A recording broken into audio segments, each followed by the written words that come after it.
This is the Witcher podcast on TV Podcast Industries, and we're talking about the second half of The Witcher Season 2, episodes 5 to 8. When the conjunction happened, it wasn't just the elves. Humans, dwarves, spheres of beasts collided too. Mages weaponized monsters. Tried to conquer the lands with them. Of course, the monsters destroyed everything. Then, 300 years ago, mages weaponized men, mutated them with elixirs, made them faster, stronger, brutal enough to kill the beasts. The witches saved humanity from extinction.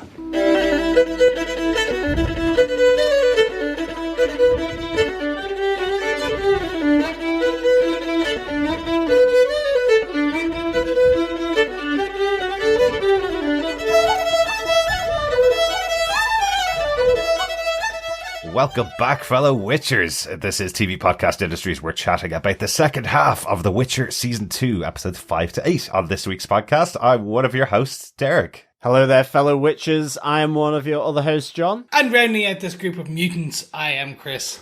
Mutants? Although, if there were X-Men, that'd be cool. Well, what is a Witcher except a kid who was subjected and imprisoned and poisoned and mutated via vials of stuff and sent off into battle, much like an X-Men? Kind of. I'm not sure you've got your creation story of the X-Men correct there, Chris. But anyway, we are going to talk about the second half of the season. If you haven't caught up on our podcast about the first half of The Witcher Season 2, make sure you go over to our website at tvpodcastindustries.com, where you'll get actually all three parts of our discussions so far on The Witcher, Season 1 and Season 2 up there on the website. And we're going to discuss the other half of the season, so make sure you've watched all of The Witcher before you jump into this second and final part of our discussions on The Witcher. What did you guys think overall on this half of the season? John, I'm looking at you. I thought this was really good. I thought this was better than the first half, I think. I love just how it culminated, all the threads coming together. And to be honest, I just think the whole season, anyway, they have crammed in a lot of just stuff. Yes, they action, broadening out this world. It was just really, really good. I think it's been a fantastic season. Absolutely. How about yourself, Chris? Similar. Absolutely over the moon with how it went. If anything, my complaint is it's too much. They crammed a lot of storylines, a lot of, like, to the point where it was sitting at the end going, okay, so where are we? We're here, yep. And then this is going to happen, and this, okay, but what, having to remember back certain parts, and who knew what. I completely forgot about one whole storyline from season 1 being in this part, and I was like, they're sleeping together? Oh yeah, no, we knew that. Yep. Okay, wait, hold on. It's also having to try and remember all the names of all the different characters. There's so many people. It's such a large cast. It's I'm crazy. going Bob 1, Bob 2, Bob 3, Mrs. Bob 1, Mrs. Bob 2. It's not like they're easy names like Bob, Sue, Johnny. It's like Istredd and Inchifel, and I'm like, cool. Yeah, no, unless I see you one more time or 3 more times, you're just absolutely Bob 1. And there's a fair few characters who are only 1 or 2 letters difference between their names as well. So some that I had mixed up as the season was going on. And 2 characters that look almost exactly the same, to the point where John was checking the credits to see if it was a different actor playing 2 major roles in the season. So we will get to that, but let's get into our discussion about the first episode that we're discussing for this section of the podcast. We are going to talk about the episodes pretty much separately, not going to spoil anything about episode 6 in this discussion, but let's start off with episode 5, Turn Your Back, the first episode of the second half of the season. The series is based on the book series by Andrzej Sapkowski and by the game series from CD Projekt Red. Showrunner of the show, Schmidt-Hissrich. Once again, to mention, we've covered her loads of times in this show, and I think we can say we really do like her work. She worked on Daredevil, The Defenders, and The Umbrella Academy, as well as season 1 of The Witcher as well. So the show's in good hands. Yeah, certainly is. It's amazing. You just unconsciously find this pattern where you're coming back to the same showrunner. It's kind of like with comics as well. You just end up going, oh, that's by Brubaker as well, or that's by Fraction or whatever, you know? So really interesting how these things pan out, you know? Absolutely. This episode was directed by Edward Bazalgette. He directed 4 episodes of Peter Capaldi's run on Doctor Who, and also directed 6 episodes of The Last Kingdom. We spoke about The Last Kingdom last week on our previous episode. So another Last Kingdom director working on this show, which makes sense. There's a lot of connections there with what's going on in The Witcher. But interestingly, because I like to find interesting facts, he was also the guitarist for British band The Vapors, who had a one-hit wonder with Turning Japanese in the 80s. Now, fellow Witchers, try and get Turning Japanese out of your head, because that's what I've been singing for the last 3 days since I learned that. But isn't that cool? It's almost like it's going around and around, Turning Japanese. There you go. I really think so. This episode was written by Hayley Hall. She wrote Season 1, Episode 6 of The Witcher, so stayed on board for Season 2 as well. John, do you want to give us your synopsis for Episode 5 of The Witcher? Turn Your Back. Sure. Rience, a powerful fire mage, is freed from prison and tasked to find Ciri by the sorceress Lydia, who is serving an unknown master. Geralt and Istredd travel to the fallen monolith outside Cintra. Meanwhile, Yennefer, having disembarked from the rescue ship, frees Jaskier from Rience. They are then separated and captured by city guards. Vesemir reveals his plan to create new witches to Ciri, who agrees but insists on being the first candidate. Investigating the ruins of the monolith, Geralt and Istredd hypothesize that the monoliths are gateways that, when activated, allow monsters to enter their world. Geralt learns from Istredd that Yennefer is alive. Triss, attempting to dissuade Ciri from the experiment to become a witcher, conducts a ritual in the hope of discovering Ciri's source of power. They uncover Ithlinne's prophecy, which predicts that a child of the Elder Blood will destroy the world. Ciri's powers activate the Cintra monolith, causing a Chernobog to appear before flying off into the skies above the continent. Geralt portals back to Kaer Morhen, stopping Ciri from taking part in the conversion to a witcher. Cahir, meanwhile, arrives at Cintra, and Yennefer summons the Deathless Mother and disappears. She is tasked with delivering Ciri to a location outside Cintra. Excellent. Lots of stuff going on in this episode. And great news, Jaskier's still alive. We weren't sure what happened to him at the end of episode 4. So, yes. So kind of great that we have him, and great that we have even more time with him and Yennefer in this episode. Just a damaged lute is all he needs to worry about replacing.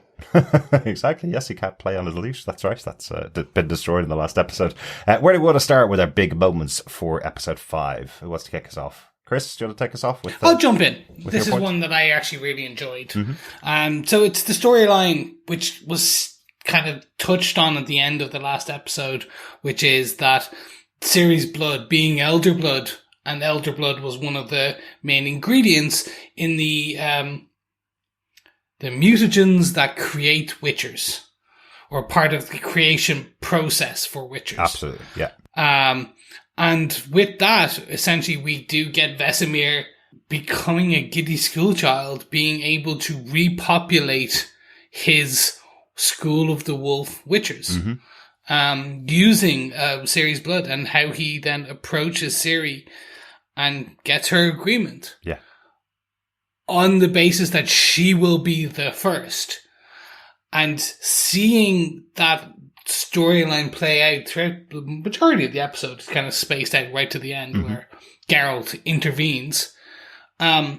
Seeing this is so interesting because, okay, I don't side with Vesemir in that he kills a lot of kids with the creation. Well, yes. But I would like to see more witchers being born, because it is, and we're not spoiling later episodes, but there's definitely less and less witchers in the world by the end of this episode and this end of the season. So the ability to recreate an essential workforce like the Witchers is important. So I really enjoy this, and I enjoy the push and pull between both Triss, Ciri, Vesemir, Geralt, the whole storyline of like, but then finding out at the end, like, Geralt just going, no, don't do this. I will be your protector. I will chain you, blah, blah, blah, blah, blah, blah, blah. You don't need to be more. You're perfect the way you are. Which is a nice cap on Ciri's aspect, which kind of like, you're great. You don't forget, you're an elder blood. And you're a magician, and you're pretty good with the sword because you're training with all the witchers. You don't need the additional enhancements. Yeah. But I kind of like that there's that element that comes from Ciri where she's saying she wants to be like him. But what she's saying she wants to take from that is that she doesn't want to care about the past as much as she does. She doesn't want to be scared by the past. And she takes that's a process that she'll go through if she becomes a witcher. But one of the things we talked about in our last discussion was about the prequel animated movie that's available on Netflix to watch, where it kind of talks about this creation of the witchers, and then many of them are lost to just the process of becoming witchers, and many of these abandoned children who were forced to go to the witchers, and many of them are lost. And it's an interesting dichotomy really in Vesemir's head. This is a process that he thought was lost to time. They haven't been able to create any witchers since the last time Kaer Morhen was sacked, which was many years ago. We don't have an exact timeline on it, but it was many years ago. And he's the father to all of these witchers in his mind anyway. He's very much wants to create more of them and wants to raise the house of the witchers back to its former greatness, I suppose. So that's why, as you say, he's a giddy schoolchild, because he suddenly realizes, wait, there's actually something I can do about this thing I thought could never continue. This kind of bloodline of the witchers for him, I think. And also that Ciri ultimately accepts his pitch. You know, it's Triss that is, well, only if Ciri wants to. And as you say, Ciri is motivated by forming that bond with Geralt, and also to try and forget sort of everything that's happened previously, or even just to obscure what she doesn't know about her past and her background. So I kind of really like that. I did like Vesemir sort of running through how mages effectively weaponized monsters and then started to weaponize men in the form of witches in order to control the monsters that they'd weaponized. So I guess, that was just kind of that sort of futile situation that had come about from mages meddling, I guess, in weaponizing things. It's the arms race, isn't it? Yeah, it is, exactly. You have nuclear weapons to defend yourself, so we'll create nuclear weapons to defend ourselves from you who have nuclear weapons, and then somebody else needs nuclear weapons to defend themselves. And it's a self-fulfilling prophecy where everybody's creating greater and greater weapons, and then some of them get out of control, like the monsters effectively. So, well, in that whole process of Ciri deciding and preparing, Triss ultimately, even though Ciri wants to, does look to stop her. And we have this other ceremony, the Dolcetche, where it's, I think Triss calls it genetic memories or the Valley of the Souls. So she can find out about her past and her lineage. So trying to sort of shepherd her away from forgetting or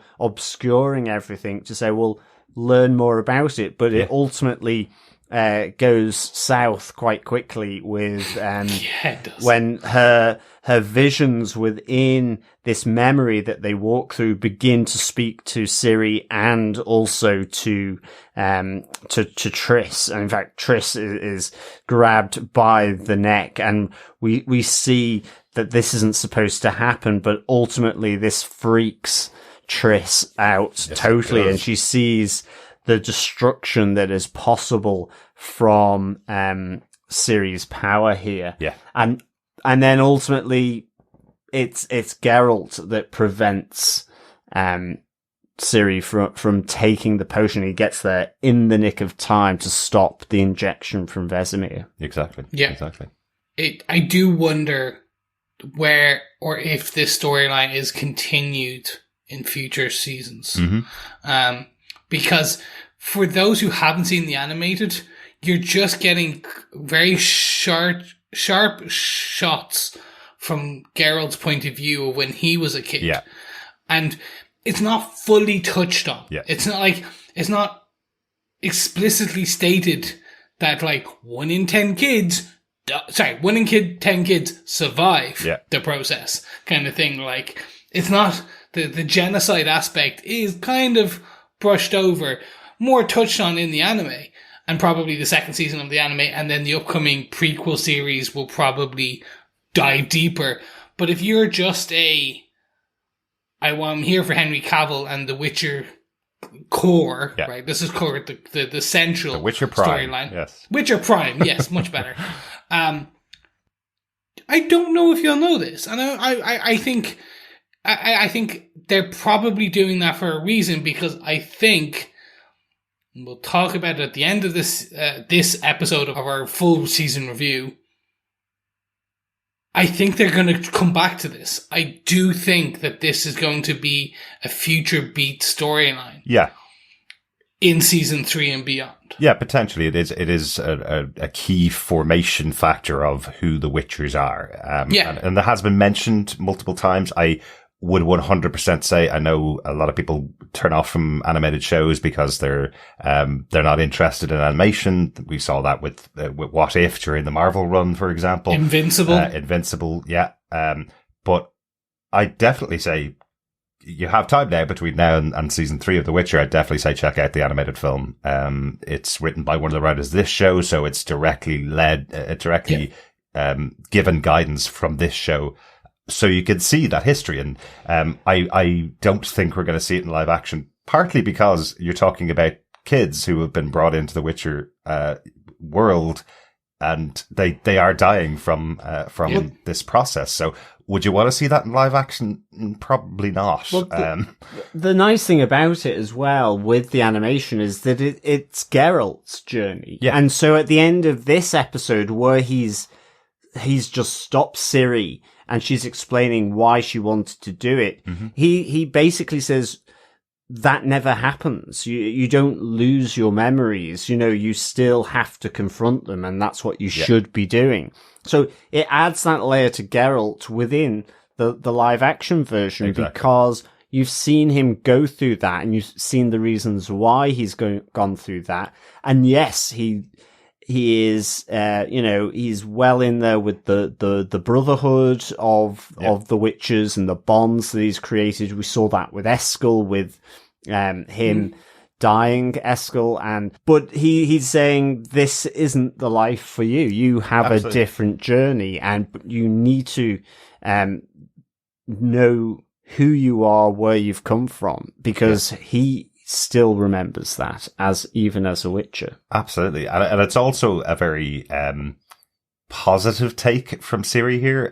One of the things that's pretty clear from that animated version of this story is that anybody could live or anybody could die. It's not 100% based on your abilities and how strong you are. So Ciri could take that injection and die instantly. Yeah. And that's the end of her story, which is, there's no guarantee here. And also, Vesemir hasn't done this in decades.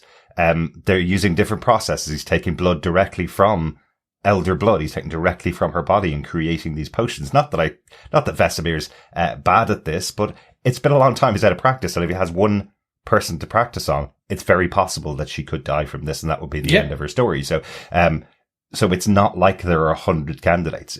It's just her. And I think, I don't know whether that's highlighted well enough in the show that this could have been the end of Ciri.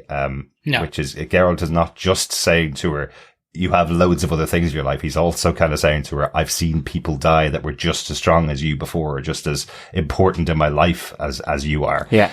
So I think that it's a really good scene and really, really important for the Witchers in there. Definitely would have been an interesting end to the show, which is like, wah, wah, episode 5. Ciri's dead. Oh no. Moving next season on The Witcher. There is none. Absolutely. But there you go. That's my point for this episode. Who wants to go next? John? Yes, mine is the monoliths, and in particular, Istredd and Geralt. I mean, first off, we see Geralt arriving by portal into Istredd and the library where he is. Yeah. And I do like, here immediately, it's all to do with these new monsters that they saw close to Kaer Morhen that have the Stellarite.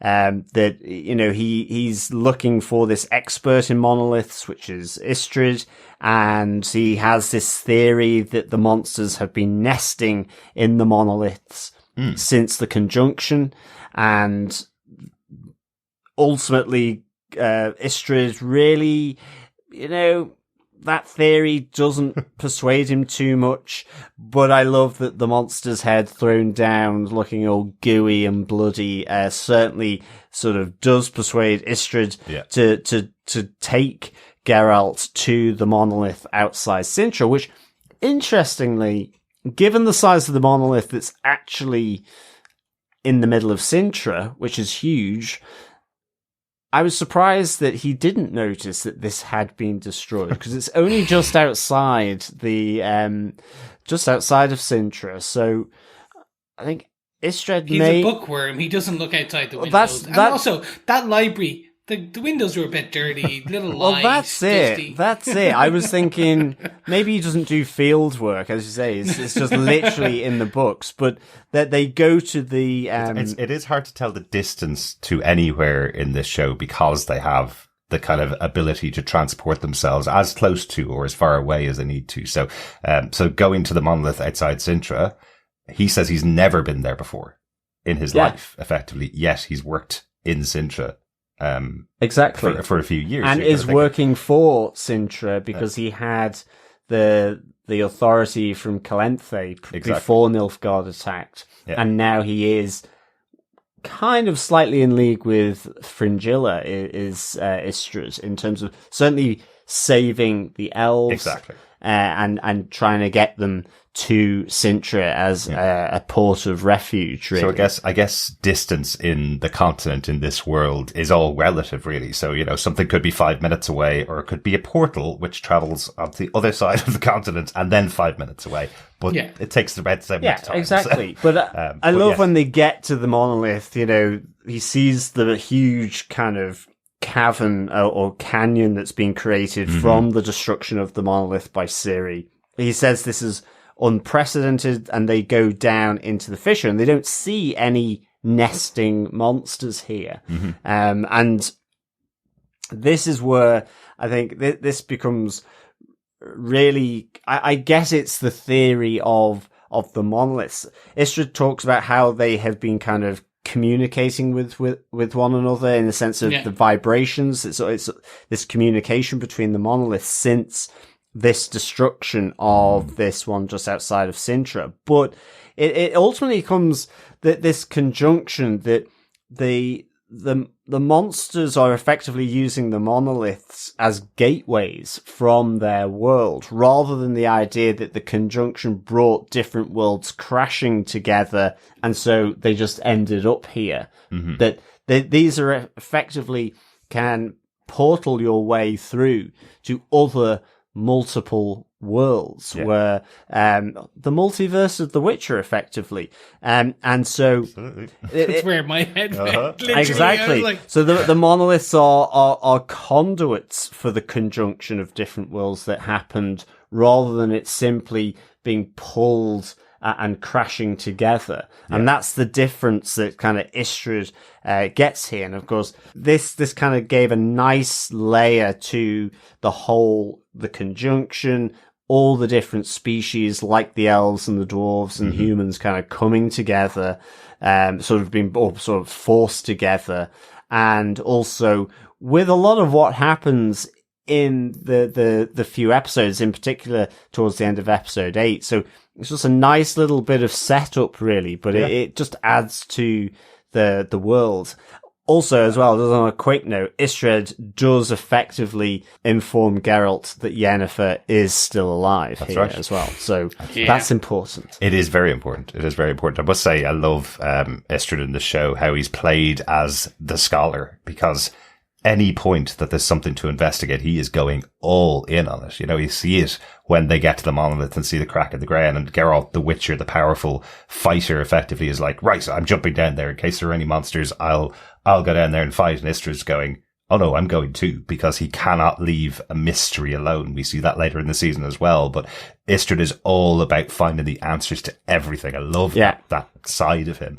But I think part of the reason why, and this show definitely benefits from multiple viewings. We watched it twice or three times for this discussion.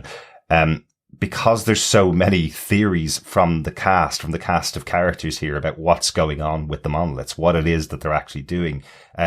When I watched it through the first time, I was going, oh, okay, the monoliths are basically like, plug hole covers that are stopping monsters from coming through from the other side. So when Ciri, broke the monolith, she's basically opening the plug hole, and that's what's happened.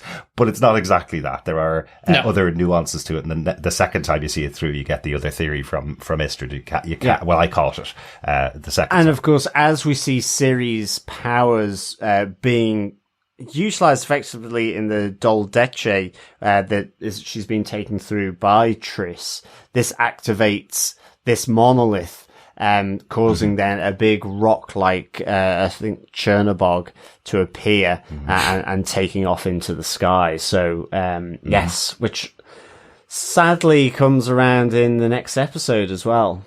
Yes, it does. But we won't. We're not going to spoil that just yet. No, we'll get to that later. Anything else on the Istredd and Geralt, or the monoliths, guys? My bit was very quickly. I love the storylines. I love this this was not where I thought it was fully going, and it's touched on more so in the game. There's elements of it discussed in kind of books and theories, and the third game hints at places and ideas. Right. But this is very much in my opinion, very much a tentpole storyline for the TV show. Mm-hmm. And I got confused at this part of the episode. I was like, wait, is it this or is it this? And then at the end of the series, it's like, oh, it's this, this, and this, and that. Yeah. Cool. Now I get it. But I like how they have stretched out and they have competing theories, much like many elements of science, where you've got, they're all theories until it's proven, and they do experiments and it's proven as fact. Yeah. Cool. I did like this, but also the visual stylizing of it, where the shaking of the overall vibrations of the monolith, or what's left of the monolith happening. Yeah. Just, you can see, it's not like it was overly expensive CGI, but I think it was just well polished. Absolutely. Yep. So, and then when you overlay it on top of both of the actors doing great acting, it looks and feels just spectacular. Absolutely. Another great thing about the show is how many actors they're bringing together in this second season. People haven't met each other before, and having those interactions, that exactly as you say, the reveal from Istredd that Yennefer's still alive to Geralt. He doesn't know how important that is to Geralt, at all. This is the first time he's met him, and he's being introduced through Triss. So he doesn't know all those connections until you spent some time with him. So now there's another person in this world who knows all about Geralt and who he is. Yeah, and Geralt says, "You loved her," and he goes, "I love her." So it's kind of like, awkward. I guess the Witcher could be battering your face into the bookshelves. Maybe. Or maybe future threesome. Hey, it's The Witcher. It is. Well, that is true. But there's quite a lot of developments here in the relationship of, like, Jaskier, Yen, Geralt, and with Ciri there. Like, it all gets a little kind of complicated, really. It does, of course. Of course. I'm going to take you onto my big points for the episode. Do. Really, Yen and Jaskier, but to kind of kick it off, we do need to talk about Rience, this new character that's brought into the show here, who's been in prison for 10 years because he went against Ciri's grandmother, Calanthe. So tying him right back into the history of this family from Cintra, who used to run Cintra. And he's being kind of groomed for the job of finding Ciri by Lydia the sorceress. Really like this character. He's really villainous though. Yeah. Like he really does burn up the screen when he's on. Yeah, there. he's fantastic. I loved Rience. No, I think that's a hilarious joke, Thanks, Derek. I just thought I would try and sort of save time by not laughing. Sorry, John. Yeah. It's just because for 10 years, I love the idea that he's sitting in this prison for 10 years, clicking his fingers, hoping that at some point in 10 years, this fire's got to pop back out of my fingers, doesn't it? Yeah, well, that's true. But he's a great character. He really does eat up the scenery. I actually thought he reminded me a bit of the guy of Gisborne from Robin Hood, Prince of Thieves. Oh, yes. I thought it was the same actor, but it's not. But he's got this malevolence, cheekiness.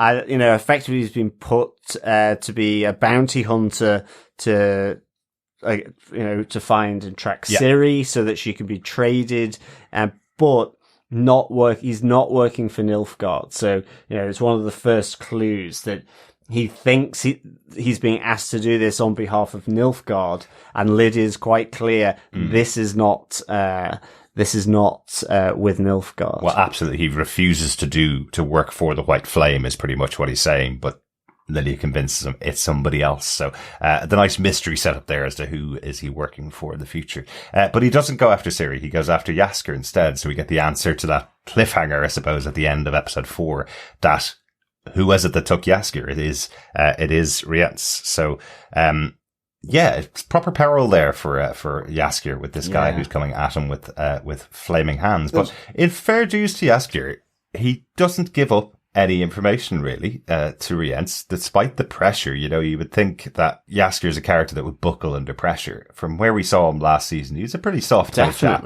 Yeah, he's an artist, a pretty soft kind of chap, but I suppose, given his first answer to what he thinks Rience is looking for, he's probably been under pressure quite a few times. I love this opening answer. If it's your wife, your sister, your daughter, your niece, it wasn't me. The other person must have looked something like me. So I love that that's Jaskier's instant go-to, because he obviously has been in this position a few times.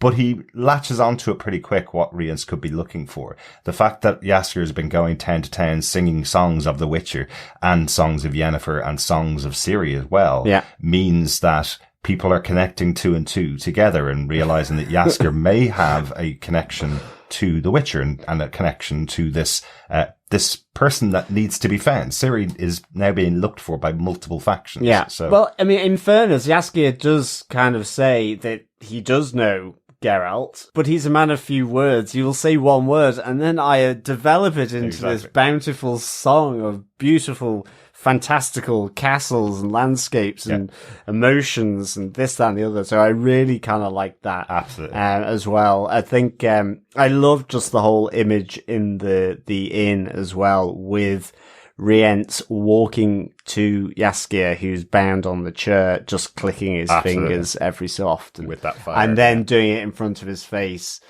Using the fire to burn his finger, his plucking hand, I guess, for his loot, and he's a good bad guy. He certainly is. That's exactly what I was going with. That's why they introduced him so late into the season. I'm like, he's your classic villain. Yeah. Villainous villain. Mm-hmm. He's just got that this air of just menace about him. Add to that the way he's introduced, the clicking of his fingers, the fiery aspect of him, and how they framed a lot of the shots in this episode in particular to just highlight certain aspects, and the more villainous they bathe him partially in shadows while he was clicking and lighting his fingers. So you just get these shots of bursts of light, of fire, I should say. That just adds to the sinister aspect of his character. Yeah, absolutely. And how he's viewed. So you get that you are in the room with Jaskier as this man is slowly about to start torturing, and does start torturing, only to be interrupted. Exactly. Being interrupted by Yen on her life-saving plan. And I really like this. This is kind of cool because I didn't think about it until afterwards. The fact that she's coming in playing the drunken wife, who's been left behind by Jaskier in a pub kind of thing. She does a great job of playing that, but it's only realizing what she does to this guy who has fire, coming out of his fingers. The fact that she sprays alcohol into his face and he sets it on fire instantly. It's a great plan from Yen to get the two of them out of there from this very powerful villain. It's the more unconventional fire magic that she uses by using his fire magic in order to effectively fire damage his face. And that's an important thing to bring into this about this character of Rience. He's using fire magic, and remember, over and over again, it's been said that fire magic is the chaos that they don't touch. The rest of the mages don't touch. That's what Yennefer used at the end of season 1 in the Battle of Sodden Hill. And it got rid of all of her magic. So this is a big bad guy. Instantly, you should be able to tell that because he's using fire magic at will. This clicking of the fingers, this basic use of the fire magic. So it's really important. And I love, as I say, how she gets out of that situation. And Lydia kind of says why that is. It's that the users, unless they're incredibly powerful, it draws from them like a fire draws oxygen to fuel itself. So that's it was a real nice description of why it's frowned upon by Lydia. Yeah. I loved that the alcohol level is like poaching. Absolutely. It's just moonshine level stuff that she was like taking swigs of. Because to be fair, meat is not going to burn like that. Like your standard beer, not going to burn like that. Even vodka, kind of not to that. Like this is just like 90% proof alcohol. Yeah. But remember, there was a nod to that back in episode 4 when the two of them were drinking in the bar, talking about how strong the alcohol was in there, and how exactly. awful it tasted because of how strong it was. So I don't think they have much of a refining process for their alcohol. But the saving of Jaskier doesn't last very long, does it? Yen is kind of captured by the lady of the night that she enlisted to find Jaskier. She's the one that turns her into the guards in the town, and she's captured. But an interesting development here. We've had Yennefer without any magic all season here, but when pushed with this voice in her mind, the Deathless Mother is able to encourage Yennefer to use a spell. Now, it's not her own magic, but she's using a spell to be drawn towards the Deathless Mother's hut. So, so it does look to Jaskier as if she has apparate, let's use the Harry Potter term, from inside. So it looks like Yennefer has used her magic for the first time in this episode, but it's actually her drawing herself towards the Deathless Mother, who's giving her this guidance that she can get her power back effectively. So once again, Yen turns to the dark side. Mm-hmm. Yes. I just love this descent into depravity of Yen's character that we're seeing. Like, she's fighting it. She did fight it, to be fair. Absolutely. In the first couple of episodes, she has fought this despair of her lack of power, which we've already discussed in our previous episode, around the first 4, of how power, or Yen's ability to control, have control, be it through her spell magic, or being able to control the room via her skills and things like that. When she is now powerless, it was starting to look like she was going to turn good. She was going to live with the elves and try and do good work there. And then when her back's against the wall, because I did think she was just going to get there and then go, "You got me out, I'm good, bye." Right. And that's not the case. Well, no. There's a push from the Deathless Mother to say that if she delivers Ciri to her, she gets her magic back, effectively. And I think, again, to reiterate, the whole of the first season was Yen getting as much power as she possibly could from this world. She was becoming the most powerful mage in the entirety of the continent. And now she's got nothing. Yeah. It's that deal that she makes, and the Deathless Mother is showing her what she can do again. It's almost like, and I'm gonna, apparate you now. Yeah. And it's like, it just sweetens the deal. Exactly. Or it tempts Yen more so for this trade to get her magic back by trading Ciri. Yeah. Yeah. Anything else from the episode that we haven't talked about? That was my major point to talk about. Anything else from the episode that we wanted to touch on before we move on to the next episode? No, not from me. Not from me. John, how would you score this episode out of 5? I'd give this 4.5 piglets out of 5. Yes, I thought I just thought this was a really great introduction of Rience. You've got the whole new Witcher creation and the obsession of Vesemir. You know, he sees the fragility of the Witcher's position. We have Jaskier being saved by Yennefer taking the deal, Triss's understanding of just how powerful Ciri is and what she might mean to this world, and of course, in the same vein as The Simpsons, we've got monoliths. Excellent. Now, John, my notes are a bit lighter when we're doing 4 episodes at the same time. So do I want to ask you to explain why 4.5 piglets out of 5, or should I not? I think there's a term of endearment said, I can't remember who it's to now, but I think it's Yennefer. She calls someone piglet or something. Okay. Yeah. Okay. Good stuff. All right. Let's move on to episode 6 of The Witcher. Enjoy your last walk across the meadow and through the mist. Be not afraid of her, for she is your friend. And we're back with episode 6 of The Witcher, Dear Friend, ... to give it its full title. Once again, based on the book series by Andrzej Sapkowski and the game series by CD Projekt Red, showrunner Schmidt-Hissrich. This episode is directed by Louise Hooper, a British director, many shows under her belt. But very interestingly, we will be covering another show that she has directed. She's done 2 episodes of Neil Gaiman's Sandman adaptation for Netflix. I'm so excited for that. Really, I know. We still don't have a date. You know what? It's gonna end up in March. I'm just betting you out now. It's gonna end up right first week in April. Surprise! I'm like, God damn it, no. It'll come, and unfortunately Netflix, so it's all going to drop in one day as well. Yep. Which is the sad part about it. But really excited to see it, and really excited to see what Louise Hooper does over there on the Sandman.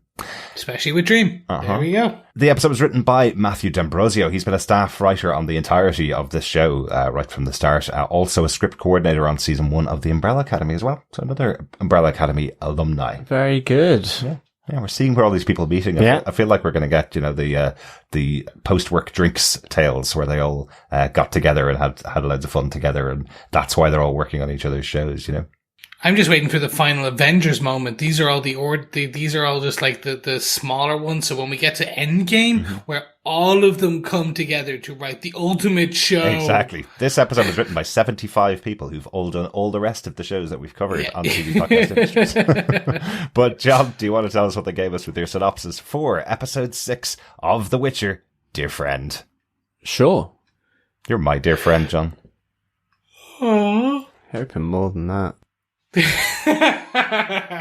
Geralt takes Ciri away from Kaer Morhen, but both are attacked by the Chernobog Geralt encountered at Cintra.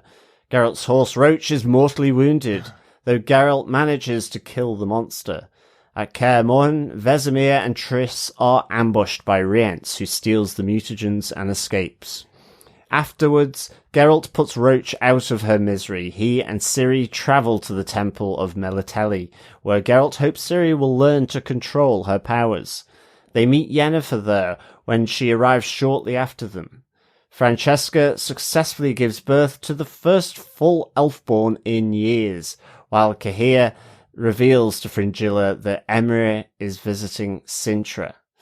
Istredd uncovers a link between Ciri and Lara Dorren, a legendary elven warrior. Yennefer, meanwhile, tells Geralt that Jaskier is in trouble and being pursued by the fire mage, whom Geralt deduces is looking for Ciri. Rience appears at the temple with the Michelet brothers, as Geralt tells Yennefer to take off with Ciri while he holds Rience off. Yennefer and Ciri lock themselves in a room where Yennefer teaches Ciri to open a portal. Meanwhile, Rience failing to get into the room, escapes, and Geralt catches up with Yennefer and Ciri as they disappear through the portal. Triss tells Tissaia of Ciri's elder blood. Ooh, yes, a little knock-on effect of that vision back in episode 5 with Triss going to Tissaia to share all of the information effectively. You know, we kind of thought she was keeping those secrets for Geralt and what's going on with Ciri, but she goes straight back to Tissaia and tell her all of the fears that she has as to who Ciri is. It's kind of interesting, yeah. Yes, it's not just Redanian intelligence that is working around here. And there's a little bit of a network going on from the sisterhood of Tissaia as well. Absolutely. An interesting point, but not interesting enough to make it into our big moments of episode 6. Who wants to kick us off this time? I'm jumping in. I think you should. Come on. I'm taking this one. Yeah. Sorry. Who knew that there was going to be pest control in this episode? Yes. There are no more cockroaches in anything in The Witcher. Chris. There are no bugs. There's... What the hell? You turned the saddest moment of the episode into a joke, Chris. How did you do I know, because it's how I deal with pain and loss. I love that from the last episodes from our first part of this season, we were saying, oh, maybe this is where Roach will become more of a fully fledged character. Yeah, exactly. Well, as you can tell, we didn't even watch ahead because, no, it doesn't. Yeah. No. I can't believe this. Roach is such an integral part of this story of who the character is, of the books, of the TV show, of the first season of the TV show, and to the first episode of season 2, and then the game. There's so much about Roach. It's kind of like in Star Wars when they killed Princess Leia. Spoilers. I was like, when did they do that? Oh, yeah. I love the fact that after Geralt does kill the Chernobog, that he's like, where are my swords? Rather than quick, let's get back to Roach. Well, Exactly. I'm like, can you not? There's magic. No, Ciri not going to try. No, nothing. Okay. I was thinking there was going to be a little potion or some kind of wild flowers, so just in the forest. Poultice the wound, poultice, quickly, wrap them up. Well, now I will say I love that they specifically answered that in dialogue where Ciri goes, is there anything you can do for Roach? And Geralt just reaches for his dagger to stab him in the throat. It's like, but it is like putting Roach out of her misery is really important, of course. She's absolutely destroyed here. But I do think, and I'd love to talk to someone who's read more of the book series, but I do think this is absolutely a product of the games and the gamers who've played The Witcher as to why people care for Roach as a character of the horse, because genuinely you can play that game for hundreds of hours. You can sink so many hours into that game and you spend so much time with just Geralt and Roach, and he talks to Roach in the game. That's kind of where you get a lot of the dialogue and a lot of the story coming out about this world and this universe. I know Roach plays a part in some of the short stories, particularly the early stories from The Witcher, but this world is so big, and you can see it from the TV show, how many characters are in there and many stories are in there, that they haven't, I don't think, injected that in the show at all, as to why Roach is important. You know it's important because it's his steed. You know, it's like the Lone Ranger and Silver of this universe. You know, he's never seen without Roach, you know, but I don't think it's as important to this universe that his horse be a major character. And Roach dying here is really sad for fans of the game, but I don't think, given everybody else that dies in the show, I don't think it's as massive a moment for readers of the book or watchers of the show as it is for gamers particularly. But they tried. That's the thing. From episode 1, they're telling you that Roach is a character unto itself through Geralt and Ciri talking about Roach, and kind of Roach just being there and Ciri talking to Roach, and they tried to build it up. So it's a variation of a Game of Thrones play, George R. R. Martin, where you're not expecting a main character death. Okay. And to an element, it is a main character death. It is, as you said, it's his steed. It's hi ho Silver away.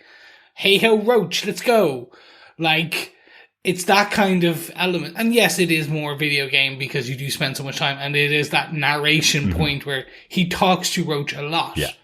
Yeah, it's basically like the Witcher's Millennium Falcon being blown out of space by a Star Destroyer. Yeah, and it's just like you can get another Millennium Falcon, but it's not the Millennium Falcon.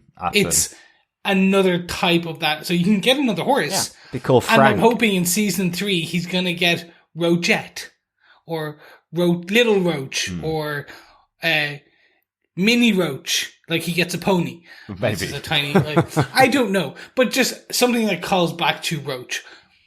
Bug, there you go. Ladybug, there, that's a different one. But yeah, I just thought it was left of field, and I did think when they, as you said, that moment where Ciri's like, can you do anything? And he takes his knife, I was like, this season is turning dark. Well, and that was the moment when it really kind of landed with me, and that feeling continued for the rest of the season. Well, yes, absolutely. They have that big kind of pivot moment for the show. But I do love the words that Geralt says to Roach. When you're riding across that final field, be not afraid of who you meet. She is a friend. I think it's a lovely calming of the horse as it passes on. And I think that's the thing that we were talking about before, that they haven't really established that well in the show, but kind of like the Rohirrim in Lord of the Rings, Geralt is speaking to Roach as an equal. He's able to talk to him, and Roach can understand exactly what Geralt is saying to him. This isn't a master and a pet. This is another being that he's communicating with, just like anybody else in the continent. So when he's saying that to her, it is a direct conversation. It's not just a platitude. It is going into the ears, but a really sad moment. But definitely when we saw the attack, and again, you don't know how much it is to do with what they can and can't show in the brutality of what's going on in this moment with the Chernobog. There's loads of CGI going on. There's loads of blood going on, but Roach reels up in the air and Ciri runs away from her. And both of us watching it thought, Roach is fine. Roach will be found in a field miles away. And then after the battle, it's you see Roach on the ground, and you go, this isn't fine. That character again, unfortunately. But they're going to have to tell the rest of the other kind of Witchers mounts, she went to a good farm upstate.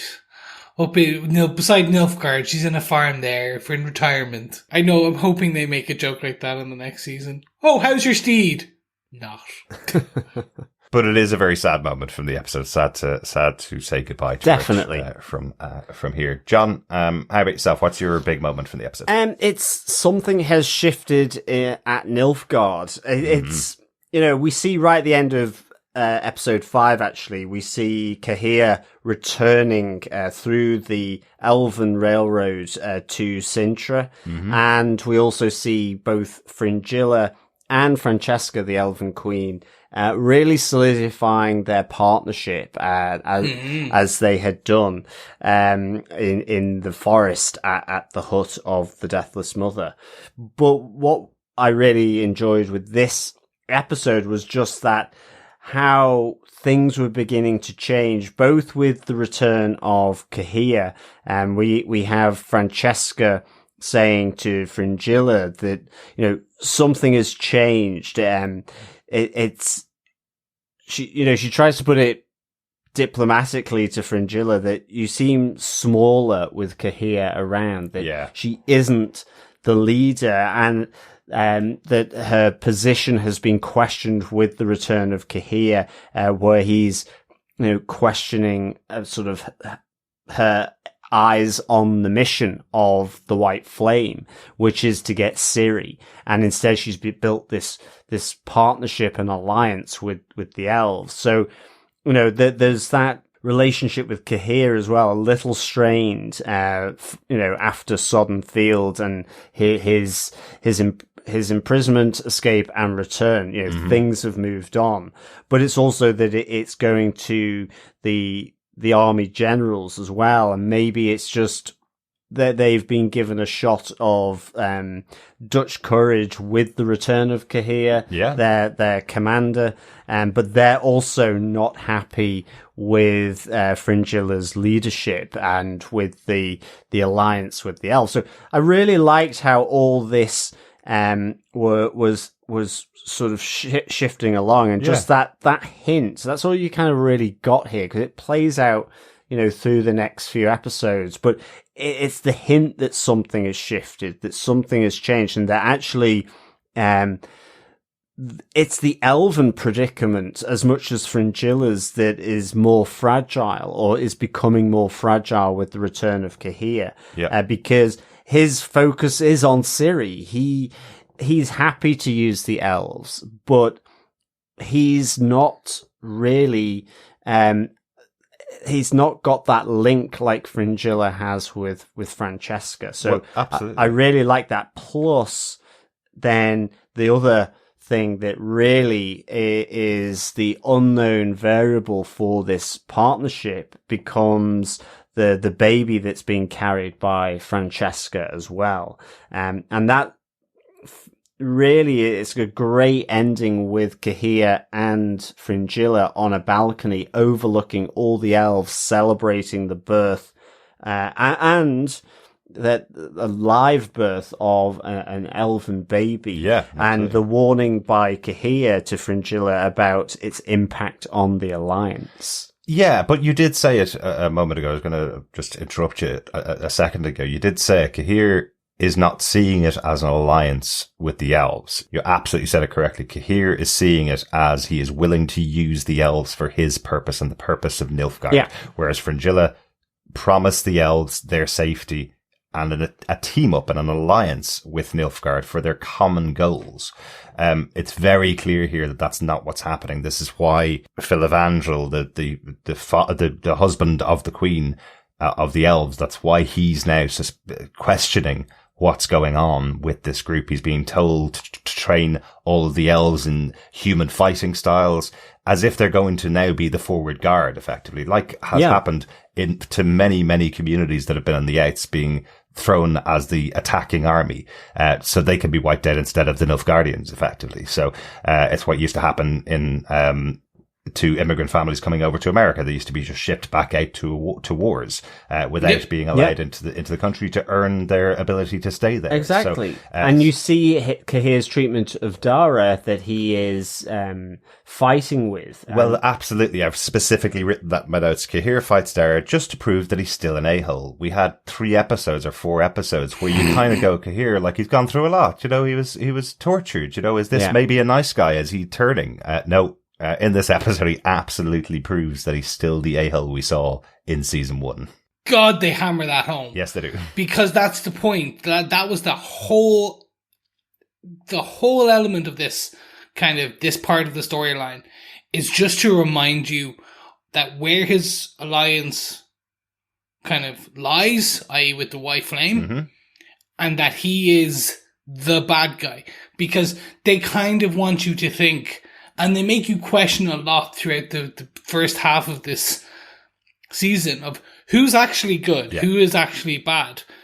And they're trying to, not so subtly, just go, no, most of Nilfgaard are just complete a-holes. That's it. Like, that's who they are. They are not the good guys. They are the Nazis. They are the bad guys, but they are using, and they're just like, hey, no, they're not saving the elves.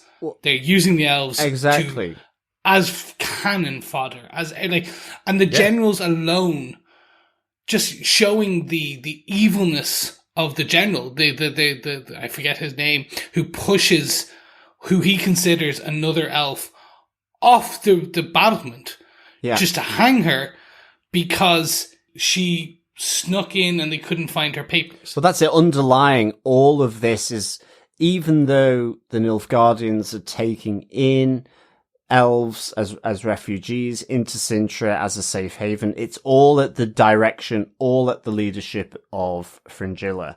And underneath this is seething resentment and anti-elven sentiment from the generals, and you just hear it in their voice. And even with Cahir's sparring with Dara, he says, "You're just fairies." And Philandriel says, "Well, you put all of those in the ground." So that's not possible. You wiped them out. Yeah, exactly. it all comes out in the end. This underlying resentment, fear, bigotry towards Elvens, even by the Nilfgaardians, and that's because it is Fringilla is being questioned here by the generals, by Cahir. There is, her rock is in this partnership with Francesca, and ultimately with the arrival of the baby, Cahir's warning is that this will impact the alliance, this partnership that has been created by Fringilla. And I mean, Cahir, yes, his aim is to find Ciri, and it's the orders of the White Flame. Yeah. But he is saying, these things happen in war, that you've had to be responsive to the situation, but now that I'm back, we're back on mission. This is the mission that we have to You follow. know. Remember, he went off on that mission on his own last season, willing to sacrifice himself to get Ciri. So this is absolutely priority number one for him. So, that's a really interesting point. Excellent. Anything else about Francesca and Fringilla and the situation in Nilfgaard at all? No, not from me. I want to talk about my new favorite character in The Witcher. Roach? Oh, I'm sorry to tell you.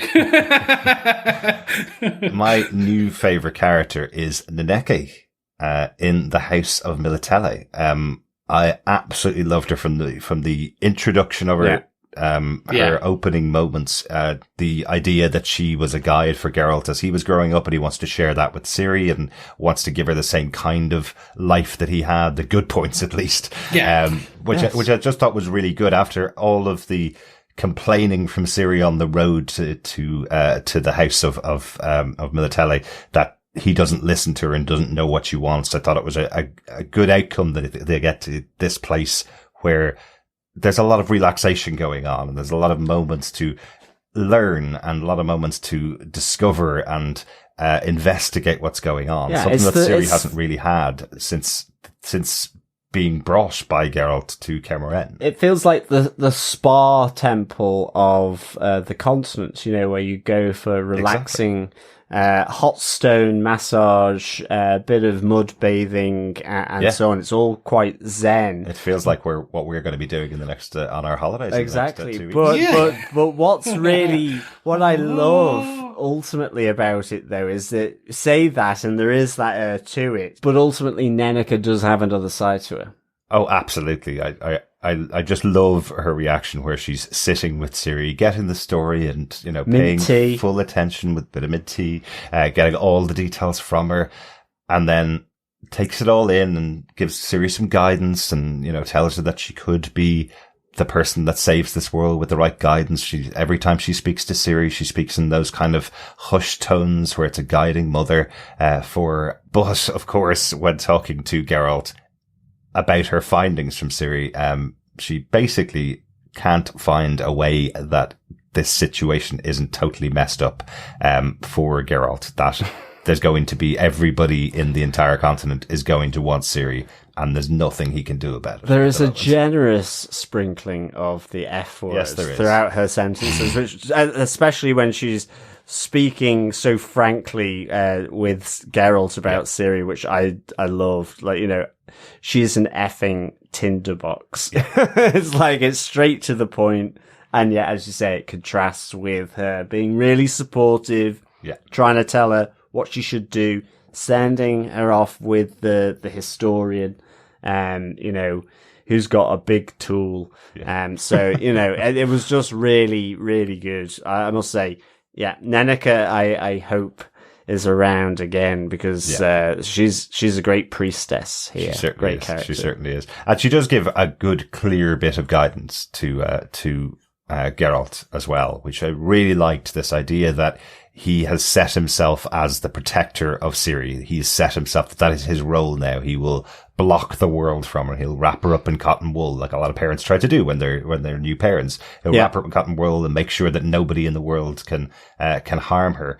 And the guidance from Nenneke is, no, that's the wrong way to go about it. You need to find the thing that's missing from her life and help her with that, not just become her protector. We know she doesn't need protection. She needs training because she's already strong. She needs training in magic. She needs training in what the Witchers can teach her. And she needs to know her history and needs to understand where she comes from. But she doesn't need a man-at-arms standing beside her just fighting off everything in the world. So Nenneke is giving the guidance that he needs to find the thing that's most important, that's missing from her life to make her, to improve her and to help her out, I suppose. Yeah. And this is so important, as we know later. But just in terms of this episode, it speaks volumes to the fact that she, as you said, she doesn't need a protector anymore. Yeah. She is somewhat powerful. If you take chaos, she's uncontrolled chaos. Yeah. But by the end of this episode, she really is learning to control that chaos. Yeah. She creates that portal with Yen, and she understands that what's needed as well. So when Geralt tells her to run, she doesn't argue anymore. And that again calls back to earlier in the season where he turned around with, when I tell you to run, you run. Yep. No arguing anymore. But she holds her own for a split second with the bad guys. She does destroy the magical artifact, which I love is called back. What happened to that? She did. Yeah. Things tend to break around here. Yeah, absolutely. She's massively powerful. That's exactly it. They're looking at her. Rience arrives at the house, to take his prize, effectively, bringing along lots of ruffians with him. What are you going to do about it, little girl, kind of thing is how he reacts to Ciri. And she bonks one of them directly over the head to take him out. That's Ciri. She will use what's in the room. She's a strong character. So this guidance is absolutely right from Nenneke to Geralt. What is it that he can actually do for her, rather than just taking out a sword and fighting everything that comes at her? That's not a purpose. That's not going to help Ciri in any way. But the House of Militelli, that is my major point about Nenneke, but the House of Militelli itself is a massive location, really, for the show now, because we get the meeting of our three major characters. And I know Jaskier is an interesting character in the show, I get it, but this is the first time all three characters have been in the room together in the entirety of the season. Yennefer, Ciri, and Geralt together, trying to understand their relationship, and the relationship and the connection between each other. That's where the name of the episode comes from, Dear Friend, because that is how Geralt boils down the relationship with Yennefer. This is my dear friend. Yes. Which I love, because again, it's Geralt a little bit off, not wanting to go into his personal life, keeping secrets a little bit. There's way too much history with Yennefer to explain in a simple, who is this person? Exactly. And he doesn't, the great thing when they're sat with Ciri at the table and there's lots of eyes and narrowing and shifting, that Geralt doesn't know what Yennefer's true intentions are. He asks the question, why are you here? Straight off. As you say, way too much history and unsure of what the present means for her to be there, to just turn up, because he's only found out she's still alive. And then all of a sudden she's there. So I love that they're reunited. I love that, he is also happy in his own way, but that there's an unknownness about where their friendships are, with all three of them, and how they're all brought together. So I like that. But having said that, I like Ciri picking up on, I shall leave you two now, and go back to my room I'll walk with you. No, you stay there. Exactly. I'm not going to be a third wheel. It's okay. Absolutely. I do forget that the first season was 30, 40 years from when he accepts the child of surprise to when Ciri is born, to all the way when that happens at the end. So it is I do forget, you think it's it's a year or two. No, season 1 happens over the course of 30 something, 40 years. They do know each other and have had relationships for years, because witchers and mages age slowly. That's the one that always throws me off. Because Jaskier even only joins them towards the end of that storyline. Yeah, but you're totally right. But it is just great to see them all back together and trying to resolve these in just a conversation between them. And there is that awesome battle in the House of Militelli as well, where we have the gang come in. I know I kind of mentioned it there, but I do really like this battle because it is Geralt without weapons for the most part. He eventually gets his hands on the other people's weapons, but he's weaponless. He doesn't have any of his tools that he. Well, he is injured quite badly. Nenneker offers to heal him, post the battle. Yeah. But it's a great fight scene, and I just the meeting as well with Rience, who is not only attacking Ciri, but also had attacked Kaer Morhen previously to get the vial with the mutagen potion with Ciri's blood in it. So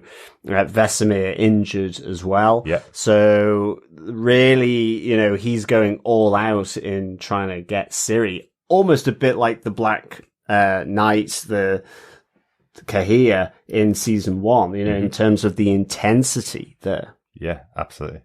I want to give a quick hat tip to Louise Hooper, the director. Like, just the style she uses for this fight, where, like, she even does the center point spin. I don't know what the best way, where basically Geralt rolls over a table and the camera spins with him. Yeah. So he's always at a center point.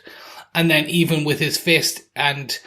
like he is the center point, so his fist is then moving at different speed. Just beautiful cinematography, just that really makes it feel kinetic. Yeah. I think is the best way of putting it. Very kinetic, fast. It reminded me of Henry Cavill in Mission Impossible, where he that iconic one where he kind of reloads his guns, i.e. his fists. Yeah.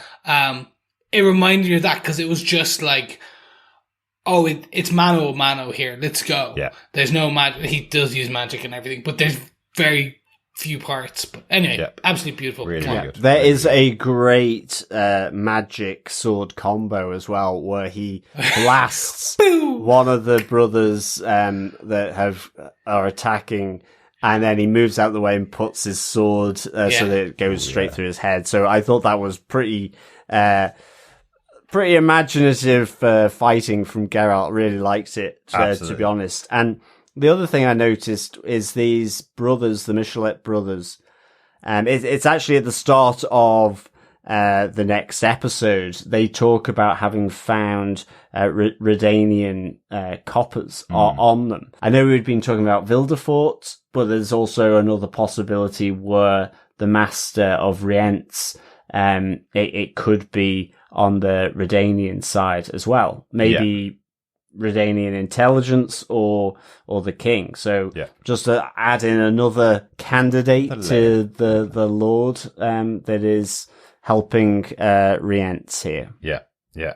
Lots and lots of stuff happened in this episode. Probably more stuff to talk about, but we can't get to everything, unfortunately, in this structure for the episode. I do just want to mention, as I said last episode, the scholarly part of Istredd in this episode. He's now been presented with another new mystery here. He's trying to work out what's going on between Geralt and Ciri and who she is and why she's important and what's going on there, and pays a visit to Fen and Codringer. The reason I want to point it out, and we can possibly talk about what his findings are, but just really interesting to see Simon Callow again in another show that we're covering. We saw him in the opening episode of Hawkeye just before Christmas, and here he's playing Codringer in this show. So it's really nice to see him getting all that work in all these worlds of fantasy, isn't it? Yeah, no, definitely. Like, it's really good seeing him here. And actually, because he's got a very particular delivery and voice. And to begin with, when we first meet him as Codringer, and then it sounds a little different, actually, I thought. I mean, there's a bit of it then sneaks in terms of how he delivers. So, but I really enjoyed this. And I think we do need to point out from this mystery that Istredd is investigating, because he says to them straight from the off, I'm looking for information on a Witcher, a monolith, a mysterious girl, and Nilfgaard. Yeah. And it's that Ciri is effectively has an elven lineage that has been hidden by her grandmother, Calanthea, and is a generational weapon built by elves and connected to Lara Doran, who is this sort of legendary elf. Yes, that's a really interesting idea. Yeah. The idea of kind of planting a seed for future generations for it pays off. This idea that there will be a weapon in 10 generations. So it's almost a massive threat of make hay while the sun shines. You'll only have 10 generations. And the idea that her grandmother would have hidden their elven lineage so you wouldn't actually know when that 10th generation comes up, right? If you don't know which is the next generation, you're not going to know when this weapon is created and where she comes from. So, no, absolutely. Really Absolutely. Yeah. Really interesting findings. Again, probably talk about this episode more, and there's probably bits that we've missed. But overall, John, what would you rate this episode? I thought this was really good. Again, I mean, this is 4.5 deathly winnies out of 5 for sure. Again, I found when I watched these 4 episodes for the second time and it was all in one run rather than separated and spaced out, they flowed almost as a single, just so well together in terms of the story as it unfolded. And I think this is the case here, certainly around Fringilla and Francesca and what's going on at Cintra, but also with Rience coming in twice in this episode, and the visit to Melitelli as well with the fantastic Neneka. It was all just really it was fast paced, it was action packed, it was full of information, the fighting was great, the acting was great. I just thought it was superb. So 4.5 deathly winnies out of 5. Poor I Roach. agree. They put the pedal on now, and it's slowly picking up speed and momentum, and that continues until the end of episode 8. As we go into episode 7 of our review. I think we're very much at speed now for the rest of the season. There's so much going on in these episodes, and as we said before, connecting exactly what the truth of Ciri is and exactly where everybody on the continent is, and in their knowledge of her or their approach to her it has been the really interesting part of this part of the season. Let's get on to our episode 7 discussion. She's in league with the Deathless Mother. Well, she sounds like a hoot. Who is the Deathless Mother, Geralt? Vesemir. The first witches were hired to imprison her. They entombed her in her hut. But someone's gone and opened up the door. That someone being... She wouldn't. She would. What? Sacrifice your child surprise to get her magic back? You bet your bloated biceps she would. Welcome back. We're on to episode 7 of The Witcher, Vesemir. I haven't pronounced that correctly, haven't I? I think so. That's how I would pronounce it, so I guess. Well, at least we're consistently off if we I think there you go. Throughout the course of this episode, we will call it every pronunciation available. We may. And still probably not get it correct. But at least we're all aligned at the beginning of the show on how we're going to pronounce it, which is a good thing, right? Yes. Exactly. This episode was directed again by Louise Hooper, who directed episode 6. Written this time by Mike Ostrowski. He's a producer of the show for the whole of this season and wrote season 1, episode 7 of The Witcher as well. So the penultimate episode of season 1. Yeah. Very good. Yeah, lots of people staying on board from season 1, which is great to see. John, do you want to give us the synopsis for episode 7, Vesemir? Sure. Yennefer and Ciri portal to the home of a woman who took Ciri in and discover the family was murdered by Rience. Geralt frees Jaskier from prison and asks for help finding Yennefer and Ciri, where Jaskier tells Geralt about Yennefer's lost magic and her muttered incantation. Geralt recognizes the incantation and realizes Yennefer is in league with the Deathless Mother, or Vesemir, a demon that feeds on pain. The two meet up and join with Yarpen Zigrin's dwarven crew. The birth of Francesca's baby causes the elves to rethink priorities, and they decide to focus on rebuilding instead of fighting for Nilfgaard. Francesca tells a concerned Fringilla that she values the bond of blood over friendship. Fringilla travels to Artusa to ask her uncle Artorius for help. hoping their bond of blood will sway him, but Artorias dismisses her, suggesting she never had power in Nilfgaard to begin with. Frustrated with her slipping grasp on power, Fringilla assassinates 4 of the White Flame's generals and intimidates Cahir into vouching for her to the Emperor. On the outskirts of Cintra, Ciri inadvertently reads Yennefer's mind and sees her betrayal. Upset, Ciri has an outburst that alerts a nearby Nilfgaardian patrol, but Geralt, Jaskier, and Jarpen arrive in time to defeat them. Geralt draws his blade on Yennefer and tells Jarpen and Jaskier to take Ciri back to safety at Kaer Morhen. Later, in the castle at Cintra, Francesca awakens to find her baby murdered. Her outburst of pain gives Vesemir the strength to break free from her hut prison, as the Deathless Mother inhabits and takes hold of her new host, Ciri. Ooh, big penultimate episode. Oh, yeah. Yeah. Oh, yes. Juicy. Yeah, absolutely. Juicy. Bloody, if you will, as well. Yeah. Yeah, definitely. I kind of love this revelation in a way, and I know it should have been clearer from the start of the Deathless Mother arc, let's say, but I kind of love this revelation that she's feeding on their pain, and that she's forcing each of the 3 that she's made the pact with into doing things that they wouldn't do really without her guidance or her promises, I suppose, to them. And that's what gets her free. I think that's a really interesting development in the Witcher story. Where we start for the big moments. John, do you want to talk about the Deathless Mother herself? Yes, it is the release of the Deathless Mother. And I mean, it is that the pain has, in a sense, it's built up. You know, you have, it all culminates with the death of the elven baby, the hope that has been pinned on the elven race, but also Francesca's utter grief, as well as Flandriel's grief as well, of finding their baby, their hope murdered.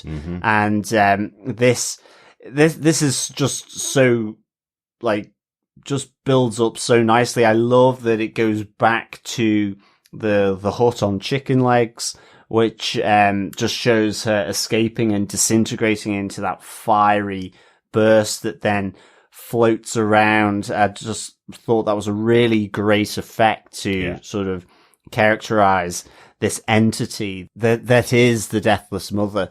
And as I say, it is not only Francesca, but it's Yennefer's guilt, having seen Ciri's power, realizing the potential, what she has made her feel, and that betrayal being found out. It is that feeding into the Deathless Mother as well. It is Fringilla's precarious position. You know, she's banked her ascendancy in the eyes of the White Flame on everything, and what that is on a cusp of being broken until she assassinates the generals. But it's all feeding into the Deathless Mother, and I love this idea of the demon that feeds on pain and finds another host in the form of Ciri. And it's just the great moment where she's, riding back to Kaer Morhen, and you see the flames wisping through the woods, and just kind of entering into her with her eyes going green. Like, this is a powerful entity, the Deathless Mother, and I just loved how it was captured through this episode. Just that building and building and building, and having the realization from Geralt that she is in league with Jaskier, him understanding that incantation, but Jaskier thinking that maybe Yennefer doesn't have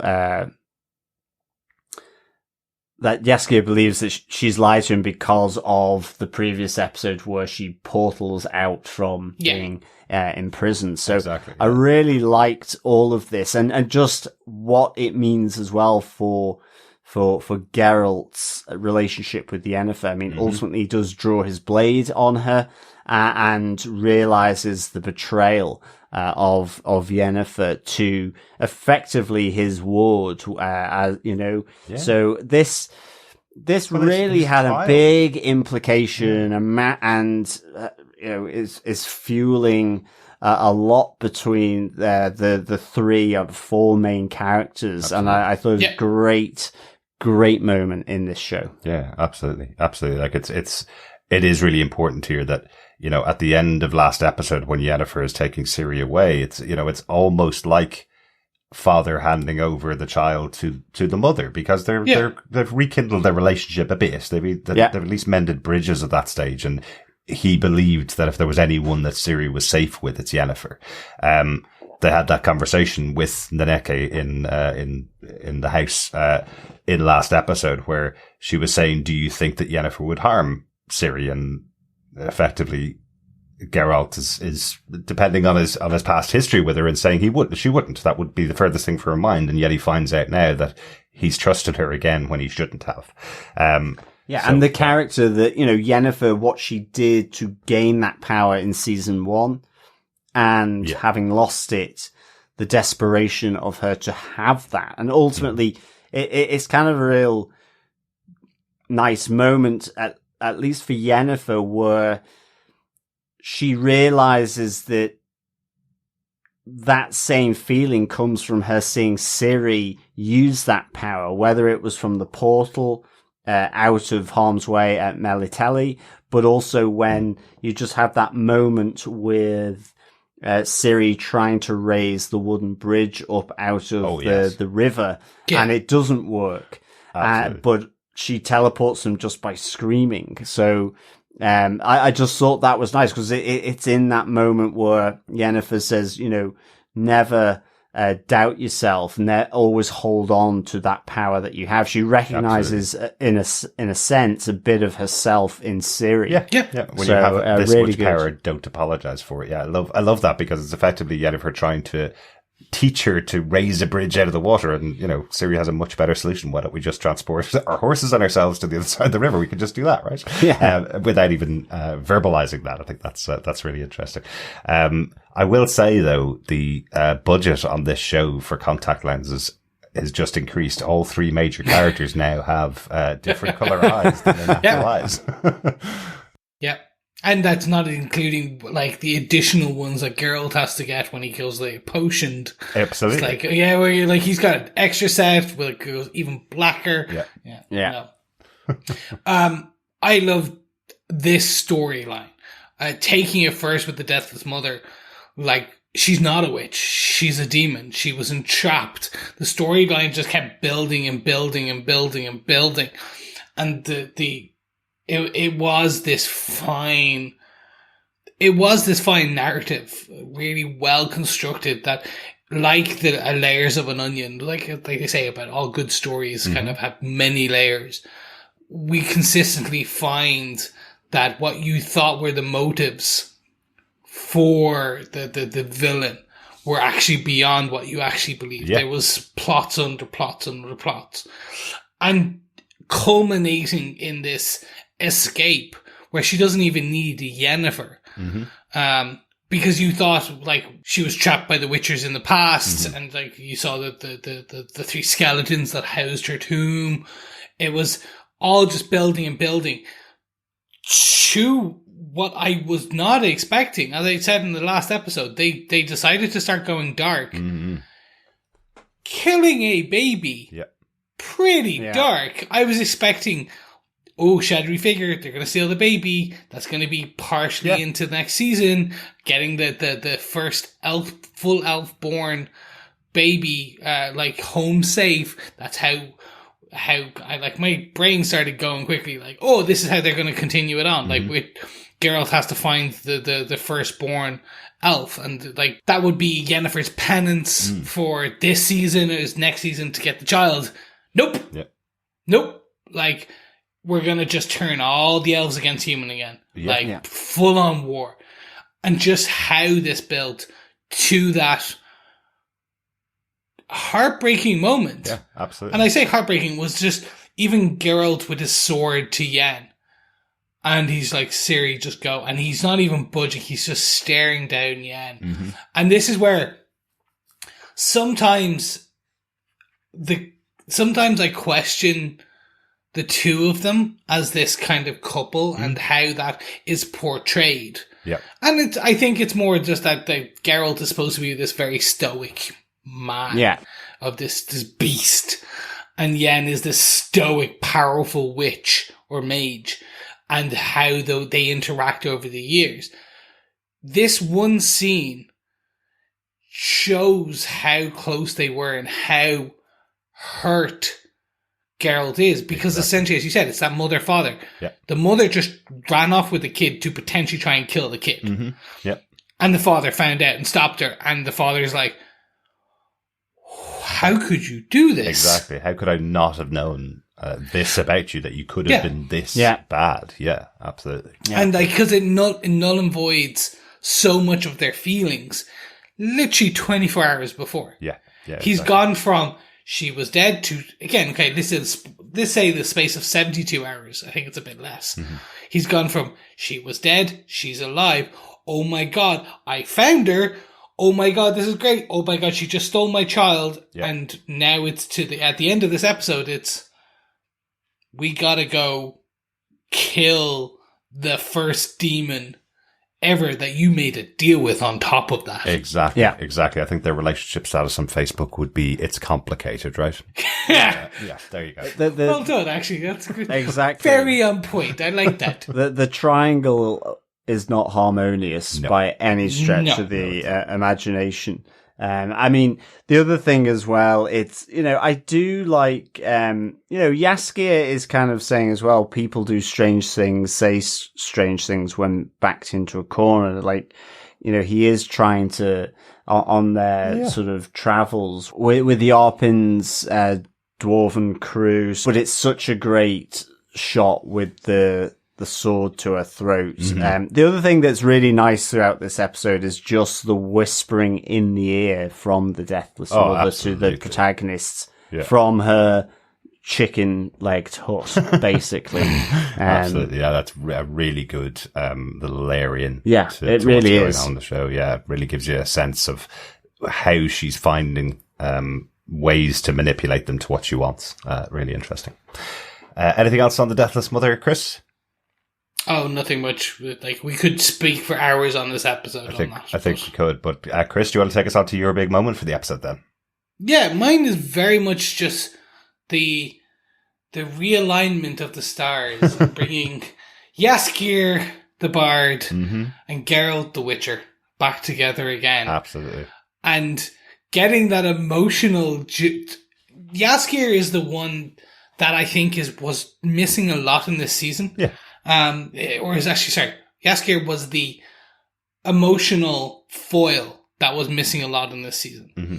That for all the dark, despair, death, all that aspects, he was the comedic foil. Yeah. That made you laugh. That was able to bring a slight silver lining to a lot of the dark clouds that is the Witcher's world. And he softened the edges of Geralt as well, which is really necessary for a character as stoic as he is. Yeah, who grunts a lot. Yes, yeah, exactly. But you're right, that moment when they see each other, and then you can see that Jaskier's not a big fan of Geralt. He says it to him. The last time we met, you basically told me to get out of there. He basically got rid of me. And then he instantly says, screw it, and the two of them hug, and they have that moment of they're back together again. Geralt's apologizing in that moment to him in the wordless way that he does. And he does apologize later on. On the horse, which was the huge moment that I was like, I wasn't expecting that. And then what you see is Jaskier make light of that. Like, his follow-up lines were along the lines of, oh my God, you're just being too emotional now. Come on, now stop. And you see this smile creep across Geralt's face. And Henry Cavill does a great... You start to see the cracks in what is that very, like, Witcher-esque emotionless that Ciri loves him for, where he's like, no, there's actually more to it. But then, like, the reason I love this whole storyline with Jaskier is he brings the music, which again, I do love. It's not toss a coin to your Witcher, but it's still pretty good. But he's speaking to the mice. So again, what we're getting is these pretty much dark moments a few minutes before, rolling straight into this man singing to his mice. And when he gets this elation, he's sprung from the joint by Geralt. He pauses, runs back in and says goodbye to the mice. And I'm like, that's why you need this Jaskier character throughout. Absolutely. And I'm hoping he continues into the next season. Yeah, absolutely. Because he's as I said, he's the foil. He's the yin to what is a very dark and emotional yang. Yeah. Yeah, he's a great character. That scene really could belong in a Disney movie, talking to four mice or singing along with four mice. He compliments them on their harmonies. So sing along. Well, hold on. Two of them were out of pitch. Yeah. One of them was pretty good. and also, of course, if it wasn't for the song itself, I doubt that song would be in a Disney movie. It can't even appear in our podcast for considering the words that are in it. I so wish it but could. it's really good. It's really good fun with Jaskier. I also love that he can't resist at the first opportunity to strip off in front of Geralt. That's he got his abs back. Another confirmation of their relationship there. He does love him. He does love him. Well, he is happy for the Geralt. Yeah, well, his nipples could hang pictures from That's after right. getting into that cold water. Or is it just because he's in the presence of Geralt? Who knows? I think it's a bit of both. It's a bit of both. But that's really it. I think that my big point is just having that the iconic duo brought back. Yeah. He is very much a Robin to the girl. You could say Ciri is probably more. He's the Nightwing. He was the original Ciri. Yeah. There you go. He's the Nightwing, where Ciri is the Robin. Okay, when you said Robin, I immediately went Robin Hood, so I was thinking because he could be the Will Scarlet, because he does have the Scarlet jacket and so on. But Will I can see Scarlet it. is the betrayer, so that would be yeah, but they get back together again. So there's loads of possibilities. Yeah, he's a good sidekick, but he certainly isn't the best man with a sword around Geralt overall. Also, nice to see the return of Yarp and Zigrin from last season. They were in the dragon episode last season. A really brutal character. Great to see them all in action. His whole crew. I also like the fact that they offer Geralt a role, offer him a job working with the crew as well. And Geralt really politely goes, "Oh no, I'm on a mission right now, but maybe next time," which I think is great. I enjoyed Jaskier flirting with the female dwarf. yeah, with the beard. That was the best with the beard. He was like, "Hell yeah," and you're just like, "Oh god." Jaskier, come on. After just nearly getting destroyed because you were flirting, thinking a mage was coming after you for flirting with a wife, a sister, a daughter, and you're like, oof, okay. Absolutely. And also this is where Geralt picks up his new horse. His replacement for Roach is in this episode as well. Very curly hair for a horse, I thought, but maybe that's just me. I don't know horses very well. It's just styled that way, It seemed like it had a perm. A little bit of a perm. It's an 80s horse. But it was a blowout, actually. But I did think it was a little bit odd that Geralt got his horse to go on this mission, and the whole crew went with him, and Jaskier walks alongside the horse. I was like, oh, why would you I said the same thing. I was like, would you exactly? Or put him in the cart? Because they're going very slowly. They're going at his pace, basically. If you just put him on the back of the horse, you could have gone a little bit faster. But hey, at least he has a new steed for the ride back to Kaer Morhen, I guess. Yeah. Excellent. What about yourself, Derek? That's everything from my side. What is your final point? I've taken a lot of big points in our discussions about these episodes so far, and I think nothing bigger than this moment with Fringilla. I think this moment, it was shockingly good. Just the use of her power and how dark it goes in this scene where all of the heads of the Nilfgaardians are in a room together, chatting away about what they're going to do about the elves and what their plan is going to be, and then the moment where everything stops, as they've all effectively downed their drink, and everybody just stops except for their eyes. Yeah, that was so creepy. To show them what she's done, she calls back to her training, saying most of it was pretty boring. I didn't really like what I was being trained to do as a mage, except one thing. I did learn botany. I did learn the possibility of paralyzing people with this plant. So I thought that was really interesting. And then the brutality that she carries out, which would have anybody screaming. On all of these paralyzed people who can only watch each other die in slow motion almost, is amazingly realized. And leaving Cahir alive, just explaining to him what she's just done, effectively explaining to him that look how easy it was to get to the rest of them. You no longer have power here. You no longer have power over me. And your responsibility now is making sure that the White Flame, our leader, knows exactly who I am and what my importance is to our mission. I loved it. I loved this moment. And it's all on the back of her uncle as well, Artorias, back at Artusa, effectively dismissing what she's done. That she aligned with Nilfgaard, but as well that really she's never had any power in that relationship anyway, because it is all about what the White Flame wants, and she was wrong to think that she could achieve that. Yeah. So she's completely sort of down and frustrated with that power slipping away. Yeah, and she kind of called it out earlier on in the season in their conversation with Francesca. She called out that really what she was trained to do was whisper into the ears of powerful people to guide them in what Artusa wanted them to do. Effectively, that was her only job, and that's what she was trained for, and she felt the frustration of that.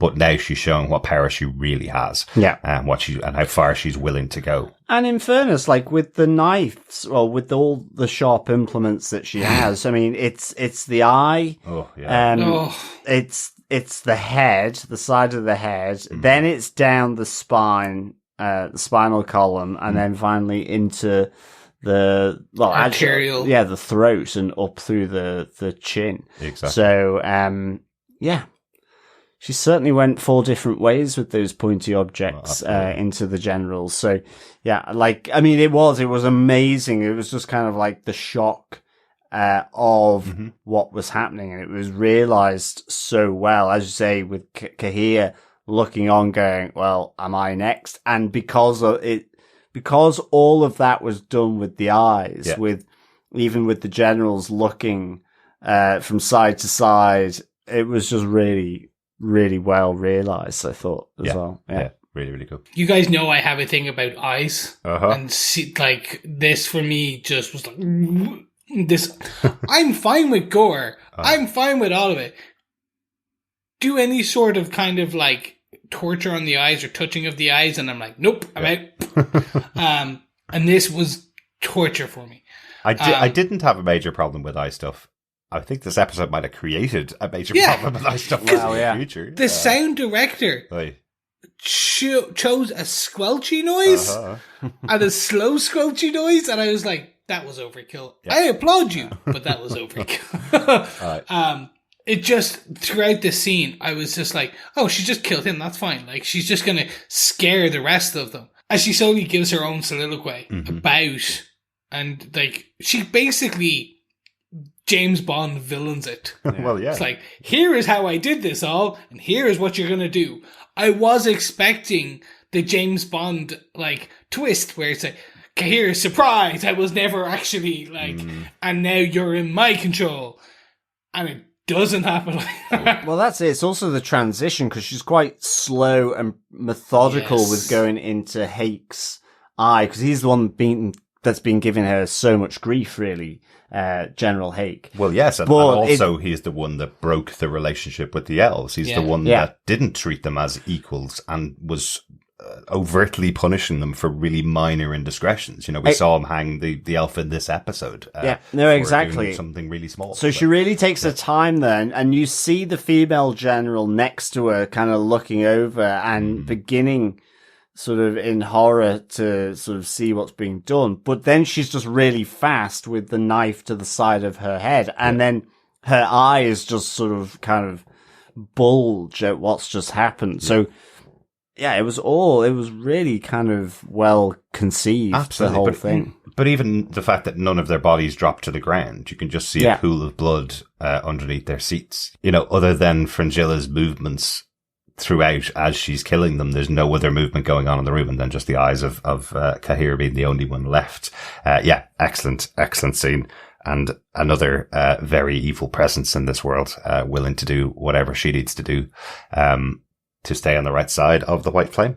So, really interesting. That's my point for the episode. A couple of quick notes, I think, just to mention. We haven't mentioned Dara at all throughout these episodes. Dara is the elf that is working for the Redenian intelligence underneath the elves. This is where he sends the owl back to say, I'm no longer involved in Redenian intelligence. He's realized he's aligned to the elves here, and wants to be close to their society that they're rebuilding effectively. Yeah. But I will say I love how they've used Dara throughout these episodes, because we saw him initially on the boat, with his massive, afro haircut when he was arriving. And the next time we see him with all styled up. But he's in the background of everything throughout the episodes that are going on in Cintra. You'll see Dara in the background watching on, picking up intelligence to share to the Redenians. I thought it was just really great use of the character. He seems to be getting in and out of situations to find all the information that is needed for them. So I've really liked his use in this season, even though he's in the background more than he was last season. I think they've used him really well. Yeah, and I get the feeling he'll be around more.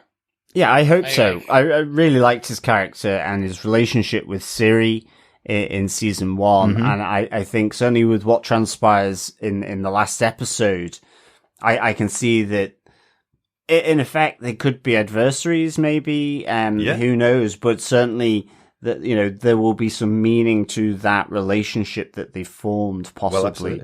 Well, so that's just really nice carrying through these seasons as well. That's what I hope will happen as well. I've just got one note. I think it's kind of quite important, at least for setting up for episode 8 as well, is we have Ciri driving the horses to Cintra with Yennefer, after they've gone from the farmhouse where they've portaled to. But Ciri is talking, they're talking about Geralt, that, he has all the social graces of a wild boar. But in this moment, Ciri really says, Geralt is the father I never had. Absolutely. And I don't feel alone anymore. And Yennefer kind of makes a quip there, but she says, oh, so you love him too, So I think it's really important just that moment, how Ciri sees Geralt, but also that she has listened to him as, he ripped her away from the oncoming needle from Vesemir, but she's listening to the people around her, and that's, has huge implications then for the last episode. So I just thought it'd be a good note to have. Excellent. Well, let's end on a final note from you, John. What's your rating for this episode? For me, I give this 5 medieval modest mouse bands out of 5. I just really liked it. And to be honest, I think when I watched it through a second time, this tees up the last episode. Because the last episode, in some respects, is quite simple, really. There's a lot of stuff happening right at the end. Yeah. But, for me, I just thought this was really, really good. So 5 medieval modest mouse bands out of 5. Squeak, squeak. Excellent. Let's get on to that final episode, the season finale of The Witcher Season 2. I'm staying right here. Just, please, don't leave me. I'm not going anywhere. I'm staying right here, living in her forever. And we're back discussing the final episode of The Witcher Season 2, Family, the season finale. All about family. It is. Yeah. It's not fast or furious. Well, it is fast. It goes by fast, and it is quite furious. Pretty furious. Fast and furious. This episode was directed once again by Edward Bazalgette. He directed one of the episodes earlier on the season, episode 5. The episode was written by showrunner Lauren Schmidt-Hissrich. John, do you want to tell us what they gave us with their synopsis for the final episode of Witcher Season 2, Family? Sure. A possessed Ciri begins killing witches at Kaer Morhen. As the events unfolding become understood, the remaining witches, Yennefer and Jaskier, plan on expelling Vesemir from Ciri. Vesemir uses Ciri's power to uncover a monolith hidden in the hall, then portals in several basilisks. While Geralt and Vesemir attempt to contain Ciri, the rest of the witches battle the monsters. Meanwhile, at Cintra, blaming the Northern Kingdoms for their loss of her newborn child, Francesca kills human babies in Redania. Yennefer offers herself up as a host for Vesemir after apologizing to Ciri, freeing the princess from its control. Ciri transports Geralt and Yennefer to an unknown world where Vesemir leaves Yennefer's body and they all glimpse the wild hunt before transporting back to Kaer Morhen, where Yennefer finds that her magical powers have returned. Geralt realizes Ciri cannot stay at Kaer Morhen any longer. Meanwhile, deducing that the King of Redania is after Ciri, the Brotherhood and the remaining northern monarchs put a bounty on Ciri and her protectors. Istredd tells Francesca of Ciri's elder blood and the elves' great hope, while Emperor Emir arrives at Cintra and reveals that he had Francesca's newborn killed. He orders Fringilla and Cahir arrested for lying to him and is further revealed to be Ciri's father, Dunny. Excellent big reveals and big setups for the third season of The Witcher, which we know is coming as well. But a vast majority of this episode taking place in a kind of bubble world inside Ciri's mind. Yeah. Lots of returning characters from season one. Yeah. I really love that.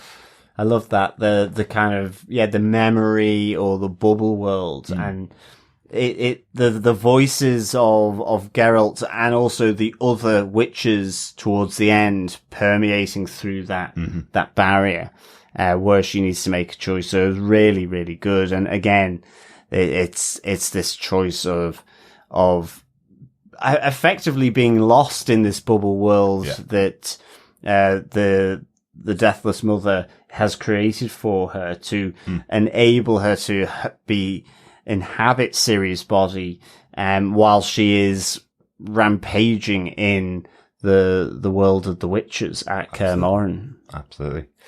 Who wants to kick us off with their big moments for the episode?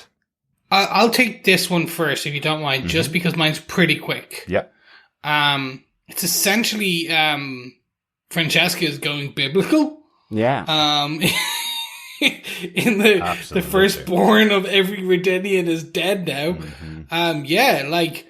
She goes hard in payback and goes to Redania and essentially kills every child, firstborn baby, every baby of age gets a mark of death, and then in one fell twist of her hand, they are no more. Yeah. This is pretty brutal. Yeah, large-scale infanticide, definitely. Yeah, absolutely. And a big change for this character as well. She's a very powerful character, and now she's acting out of revenge for everything that's happened to her. Yeah. I was very much expecting, as the storyline of the elves kind of grew throughout this season, I was like, all right, there's gonna be the redemption arc now. Like, this is where they're going with this. That they are going to side with Nilfgaard, and then they're going to find out the evilness, and then they'll kind of join the side of good, and they'll have their first child, and there'll be a story to go, like, no, baby dead. No, they're going dark side here. Yeah. Like, this is, at the end of this season, they are aware of who Ciri is. They are aware of the weapon and payback. Like, they are on, now she goes, she is our salvation. How that means we still need to understand, but because according to the prophecy, Ciri is a weapon for the elves. Yeah, absolutely. But this biblical act of war that there's no coming back from. They are now, elves are public enemy number one again, because this will be, my assumption is this will be tied back, and this will be finger very much pointed on the Nilfgaardian and the elves did this.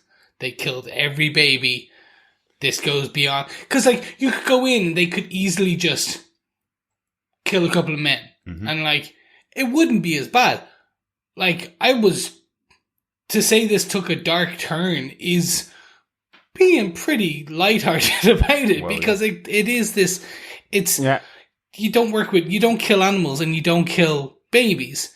And the last couple of episodes have done both. Multiple times. Absolutely. And not only that, but it's a betrayal of Francesca by the people or that she trusted, not specifically Fringilla, but from the Nilfgaardians. But Fringilla's still trying to take credit from it. So. Well, absolutely, yeah. I love how that story builds up throughout the episode with Cahir and Fringilla, and I'm still not sure at the end of the episode whether Cahir believed that it was Fringilla, because he'd made up such a good reason why she would have done this that you're almost thinking that he believes it himself, that he feels like he's put the whole story together and is saying to Fringilla, that's definitely what you did, wasn't it? You're the one that killed her to send her against your enemies because she wasn't willing to do it, and you knew there was a way to twist the knife. You knew there was a way to twist her around to your way of doing things. Isn't that right, Fringilla? And Fringilla's kind of going,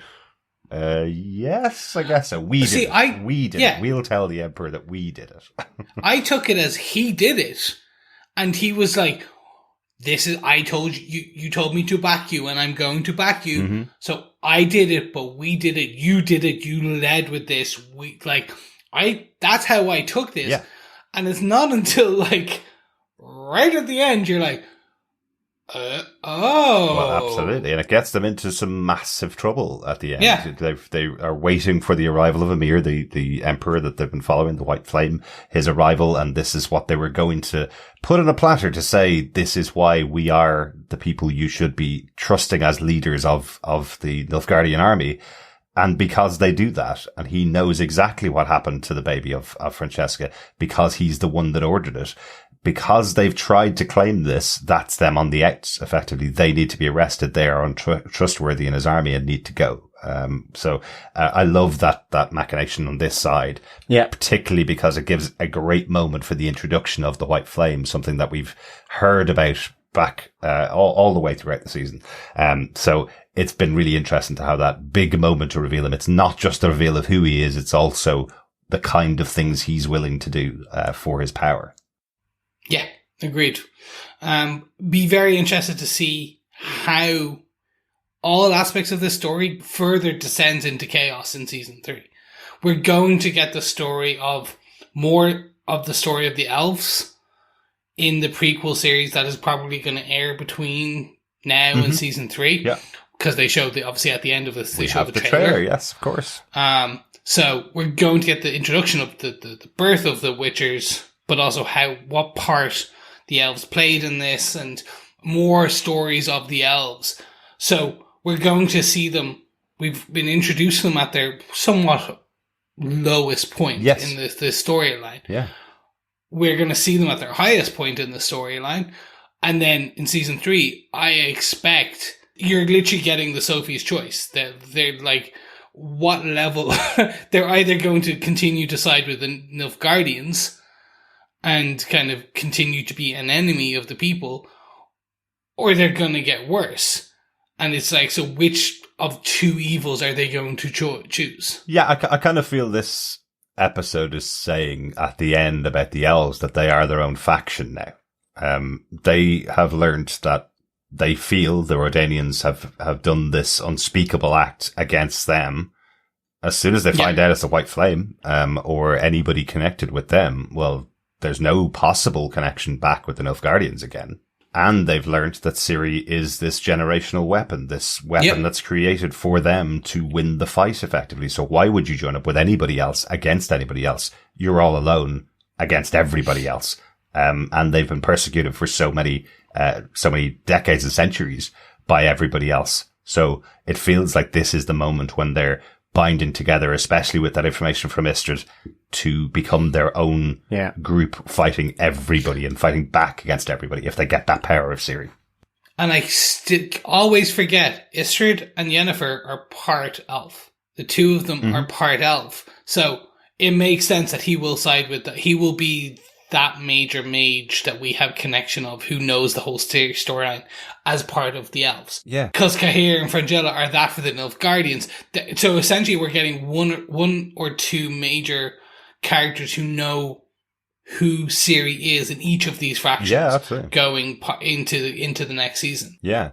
But remember, there wasn't a very strong welcome to Istredd, even though he may be part elf. Once again, the idea of somebody being part elf rubs the elves up the wrong way as much as it can rub the humans up the wrong way if you're part elf. So we see that very straight down the line from Francesca when Istredd's coming to her with this information, saying that he's the one that's been helping the elves to get out and get to safety. And she's going, no, you're the human mage. That's how she refers to him. So yeah, it'll be interesting. She has the information from him. And he will help out, but I don't know whether they're going to rope in all of the part elves in the world. As I mentioned before, there's a point that says that, there's nobody on the continent that doesn't have some elf, blood in them. So. It's just more what element or how much maybe. Yeah. But yeah, that's my major point for this episode, just to see where that goes.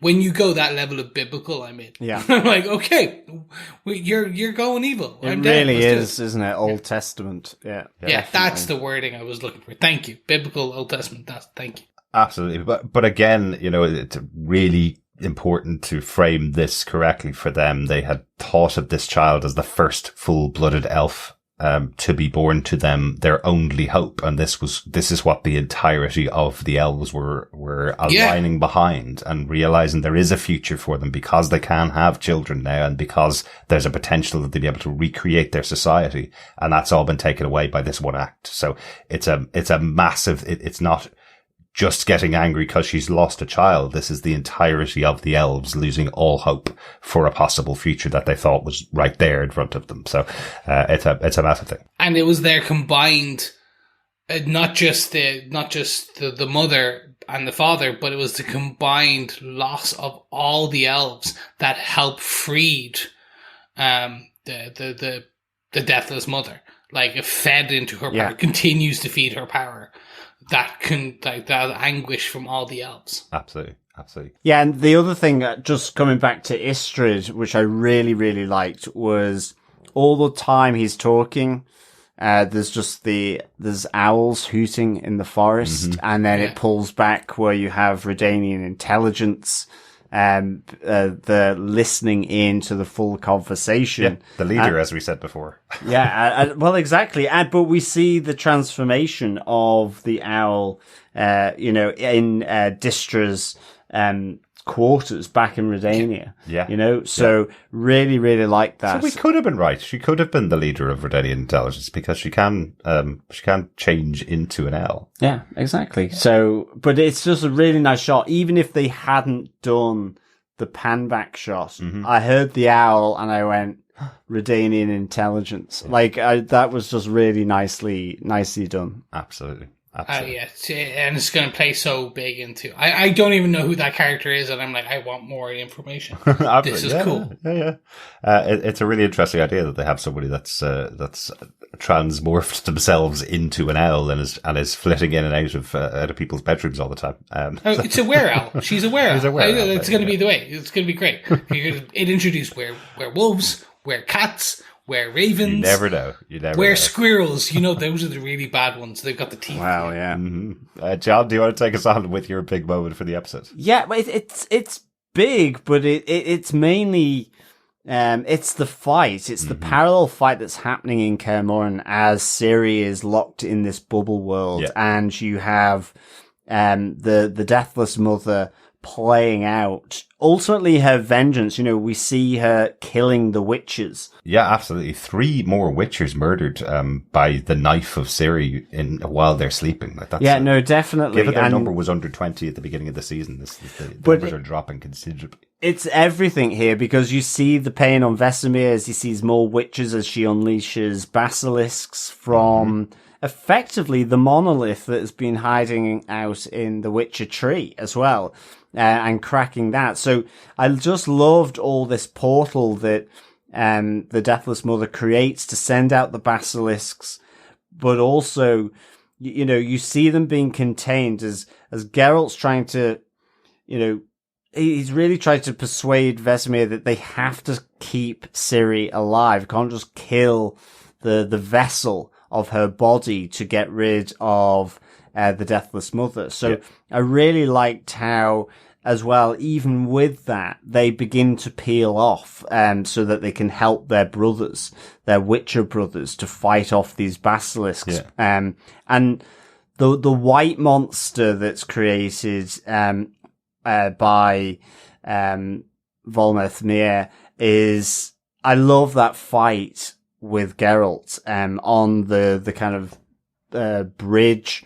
I just thought that the fire connected them with the sword under the chin, and then as he kind of uses his whole weight to slice through from and then knock him off. Like, it was just like, so good. It really felt action packed, and I loved how it intercut then all the while with Ciri's bubble world and all of this. But it really kind of ended off where, you know, there's the realization that the vengeance that the Deathless Mother is unleashing on the Witchers, it's that Witcher hate that is making Vesemir grow stronger, and that, you know, they need to all sort of pull back from that, and they begin, you know, speaking to Ciri in the bubble world. That's when it permeates through from all the different witches. So then that Volmouth ultimately needs another vessel in which she can replace Ciri and reside. Yeah. And we have Yen offering herself up here as that other vessel. So, you know, almost to make up for the betrayal of Ciri. But I just thought this was all, it was so kind of action packed. I loved the battle with the monsters. I loved how it's taking place with a much more serene Ciri in the bubble world. And I think just Vesemir, you really sense, you know, I can't let any more witches die. Yeah. It was just so good. And like, he does make a really good point, you know, when Jaskier died, effectively Geralt was saying to him he had to die. He had this demon inside of him, and that the only way I could fix this was to kill him. And it's thrown back from Vesemir going, well, that means I have to kill Ciri, and you're going to have to be okay with that, right? Because he was as close to me as Ciri is to you, you know? Yeah.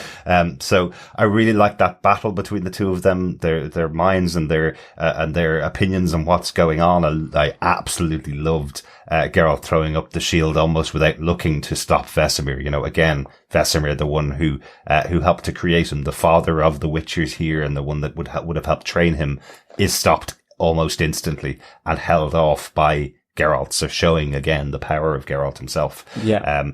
But the resolution of it again comes back to that discussion with Nenneke, back a couple of episodes ago, where she said, find the thing that Ciri's missing. And what Ciri is missing is the family. Ciri is missing the people around her that will help and guide her, which is what the unified front of all of the Witchers with Yennefer and Jaskier, what they're all saying is, we are here for you. You're part of us. You're part of a new family now. Forget about what you've lost in the past. Definitely. Come and join us. So I love the quiet resolution of a show that's action packed every single episode. Yep. That quiet resolution of put down your arms and tell her she is in a safe place and mean it. It's really important that she knows we are the people that are surrounding her and protecting her. Yeah. Really, really good moment. Yeah. And it's visually spectacular in that there's a brief moment where before Vesemir and the other Witcher put on the shield around Ciri, and as Geralt talks to her, there is a split second that you think Vesemir's going to attack. Yeah.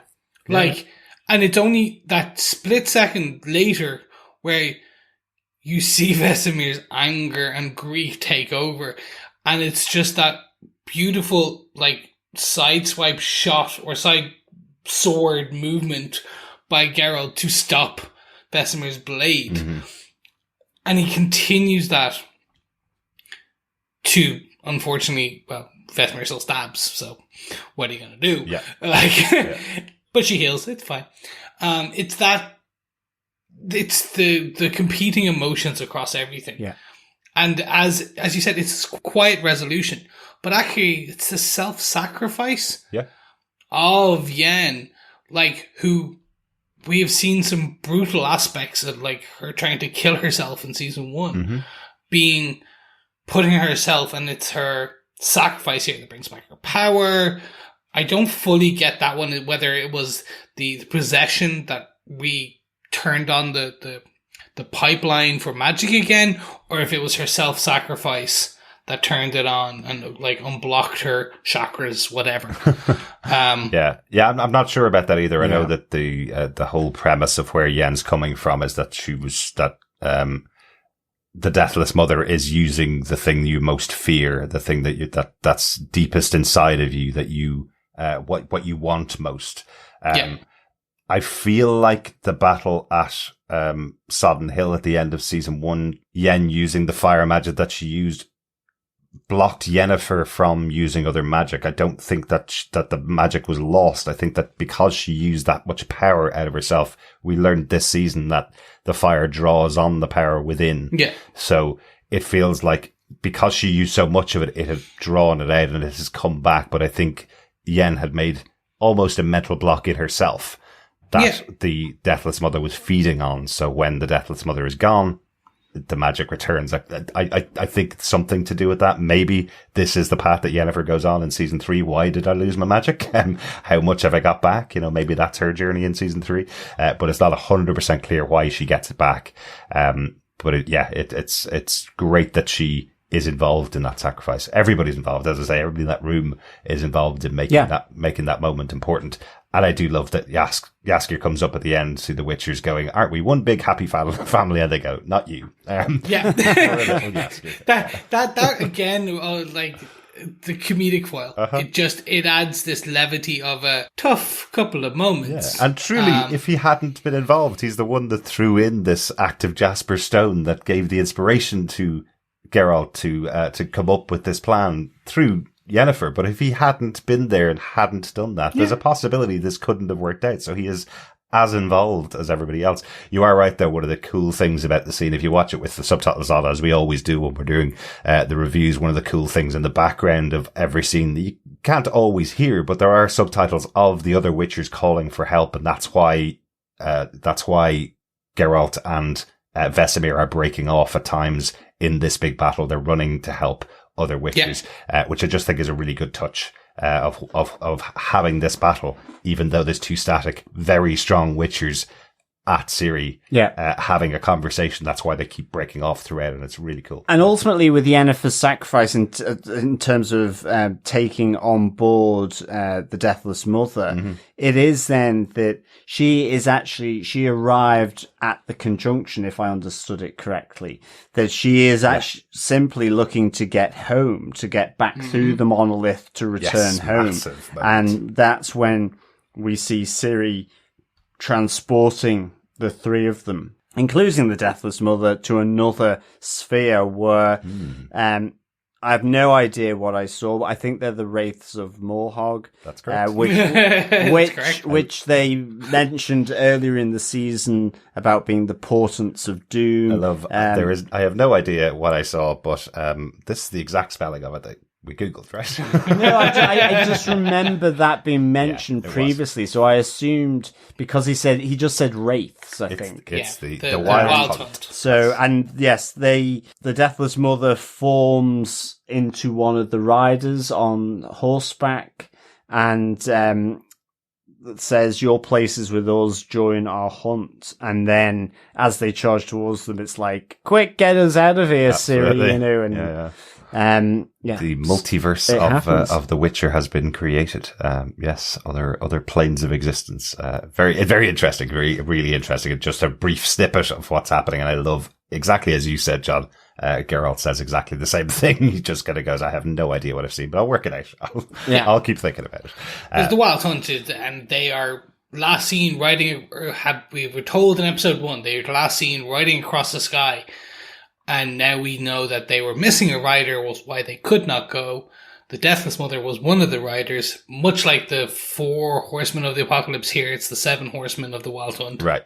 Kind of thing. Yep. And it was 6 and a horse, and now it's the 7. Yeah. There you go. And there's a possible 8th with Ciri. If her place is there as well. Everybody wants Ciri, don't they? Yeah, and it's to your point as well, Chris. The Wild Hunt is from northern mythology, Norsemen, and Central and Western Europe. It's bed into that mythology. So that was quite interesting. Yeah, well, I mean, at the end of days, the Brothers Grimm popularized and I think defined the term the Wild Hunt. But yeah, coming from Odin and those traditions, I think. I always remember there's a Welsh one as well. I'm sure there must be an Irish Celtic equivalent as well. I think I'm probably much more familiar with the Horsemen of the Apocalypse, which we covered on Good Omens. Exactly, is where it's coming from. Because the other is, in Britain, it was Woden's Hunt, which is Odin in I guess, Old English. Old English, yes. Yeah. Because you just added a W to everything in Old English and it was ye olde. Well, I think the Saxons and that were also of Northern, so it came with them. And this is why you failed Old English in school, Chris. It is. I just added a W to everything. Anything else on the fight in Kaer Morhen? For me, it was, just, again, visually beautiful to look at. Yeah. As you said, like they dropped some Cahir in the CGI with the monsters. Oh, yes, they did. But also just, again, the framing of the deaths and the shots. Just, they know at this now. They're like 8 episodes, 16 episodes in. They know how to shoot magic and the kind of swords and sorcery aspect while still keeping that overall kind of aesthetic that they built up, that very darkened. I suppose I want to say it was a very darkened because it's indoors. I think that's more to the point. It's very darkened and shadowed because it's indoors. As soon as they got into the white of Kaer Morhen outside with Geralt skewering, I should say, the mouth of the basilisk, it brightens up so much. Yeah. But yeah, absolutely beautiful. And it was just structured so well in terms of how it was shot, how it was written, in terms of that interplay between what's happening to actual Ciri and what's happening to Ciri as a vessel. Absolutely. And what's happening with Geralt and Vesemir in terms of how that plays out. It all kind of combined to, family ultimately. And it was really good. Yeah. Absolutely. I think we've kind of touched on all the big points from the episode, all the major points of the episode. I did just want to quickly talk about the vision, that series going on, because it was really nice to see some of the characters from season 1 back. Really cool to see Maisak back from season 1, and of course Ciri's grandmother Calanthe back. What I really liked about it is because their relationship has now changed. This is an older version of Ciri. Ciri wasn't this age the last time her grandmother saw her. And I love the reaction from her grandmother because it seemed really natural seeing Ciri take responsibility for her role now, in their family, even though it's in a vision. Ciri doesn't know that.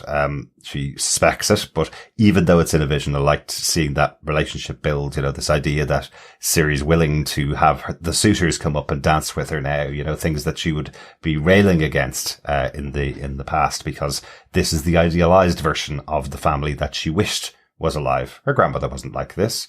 Maisak wasn't even like this. Maisak's really kind to her and is willing to share all the information about her family tree, all of that kind of stuff. These aren't the things that she would remember them for, but this is the dream that she would have. This is the thing she's been missing. And it's been presented to her by the Deathless Mother, in the same way as Yennefer describes, finding that one thing, and exploiting it effectively. So I really like that. The vision of her parents as well. I just wanted to confirm Ciri hadn't had much interaction with her parents. Both her parents were dead when she was young. So she hadn't seen her father before, definitely. We'd seen her parents because there's that whole, the reason why Geralt has Ciri as a charge is because he's the one that enabled the two of them to get together. He got the curse lifted off Ciri's father back in season 1. So we've seen these two characters before, but Ciri doesn't know them at all. So interesting to see the two of them there. And I do have one question about how the scene ends as everything closes down and Ciri makes her choice to go to the Witchers and leave this place. Everybody burns up. We see her grandmother burn up first. Then we see Mousak burn up beside her. We see her mother burn up, but we don't see her father. We don't see Dunny, burn up within the scene. And it's just really interesting because he's introduced as the White Flame. So why is it that he doesn't burn up in this scene? Why is he still standing at the end? Is he in some way in control of the plan of what was going on with Vesemir? Was he in some way connecting with her?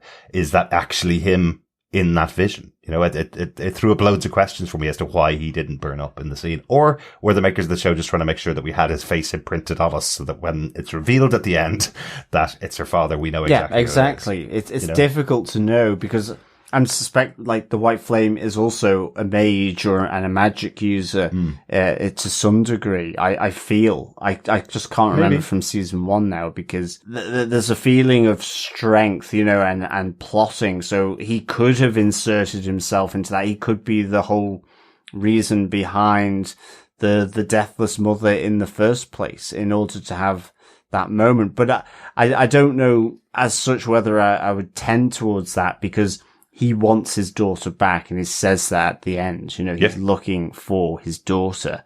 I think what it is really nice is how, as well, in terms of that final scene, I guess, I like how it connects in with just the three of them sat down on the bridge at Kaer Morhen and Geralt saying, the only thing I haven't figured out is, you know, how did Nilfgaard know the truth about Ciri before everyone else, you know?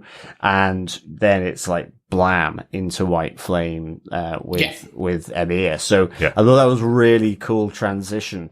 But yeah, it was one of those things where I think we rewound back to see, or did he start to turn to ash, do the kind of Voldemort thing at the end? But he didn't seem to be. It just seemed to be like everyone had disappeared, but we had Mousak, Calanthe, and Parvesia, sort of ashing it, I guess, and disintegrating, but he still remained. So maybe it was just a thematic choice as well, as you say. Maybe. I'm leaning towards the thematic choice, just based on what we know of the White Flame and overall the prophecy, and just because directly there wasn't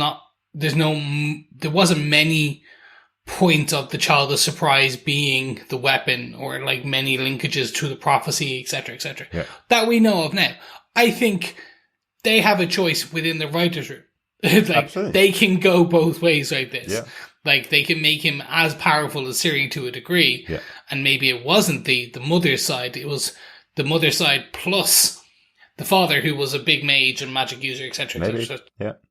I think they have lots of choices there. It's such an interesting choice for the show, because when Geralt saved him and saved their marriage and led to the birth of Ciri and then had the child surprise, effectively, it's kind of it's a nice story. Without Geralt, they wouldn't have gotten together. Yeah. But now, without Geralt, we wouldn't have the White Flame. We wouldn't have the leader of the Nilfgaardians attacking all across the continent and in this search for Ciri. So it's kind of a knife edge as to whether he's done something good or bad by getting her parents together, I suppose. Once again, it is he is. The cause of all this lays on him. Mm. Like, it is his burden to carry, much like Ciri as the Child of Surprise is his burden to carry. Yeah, absolutely. That was my major point from the episode. I think let's kind of lay down. There's a couple of notes that we have and a couple of questions that we have at the end of the series, I suppose, but let's just lay down where we have, where everybody is at the moment. So we have the return of the White Flame to lead the Nilfgaardians. Specifically, we hear from Emir, it's his daughter. He wants her back. He's telling everybody. He's not shy about it. He's telling them all, it's Ciri.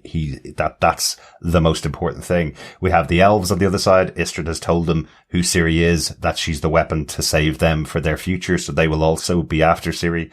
Then we have all the mages. The Brotherhood have convened because they also know who Ciri is, what her future possibility is, and the fact that she will be the most important thing for anybody who wants to take Cintra and have a real claim on it. So they've decided they will go after Ciri and kill her along with anybody that's guarding her.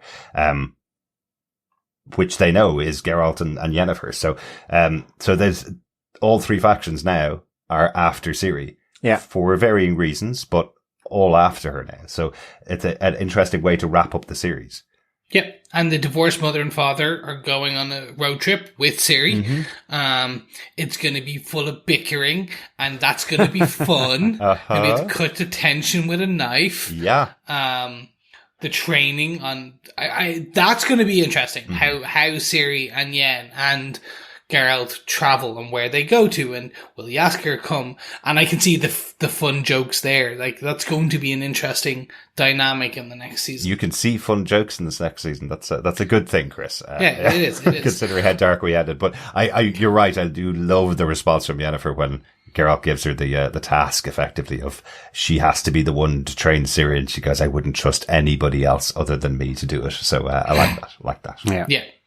I really, really like that they didn't reveal who the fire mage Rience is meeting with at the end. Yeah, me too. I was expecting, and I'm putting the money on it being Vildeforge, the other mage who Tristani is sleeping with.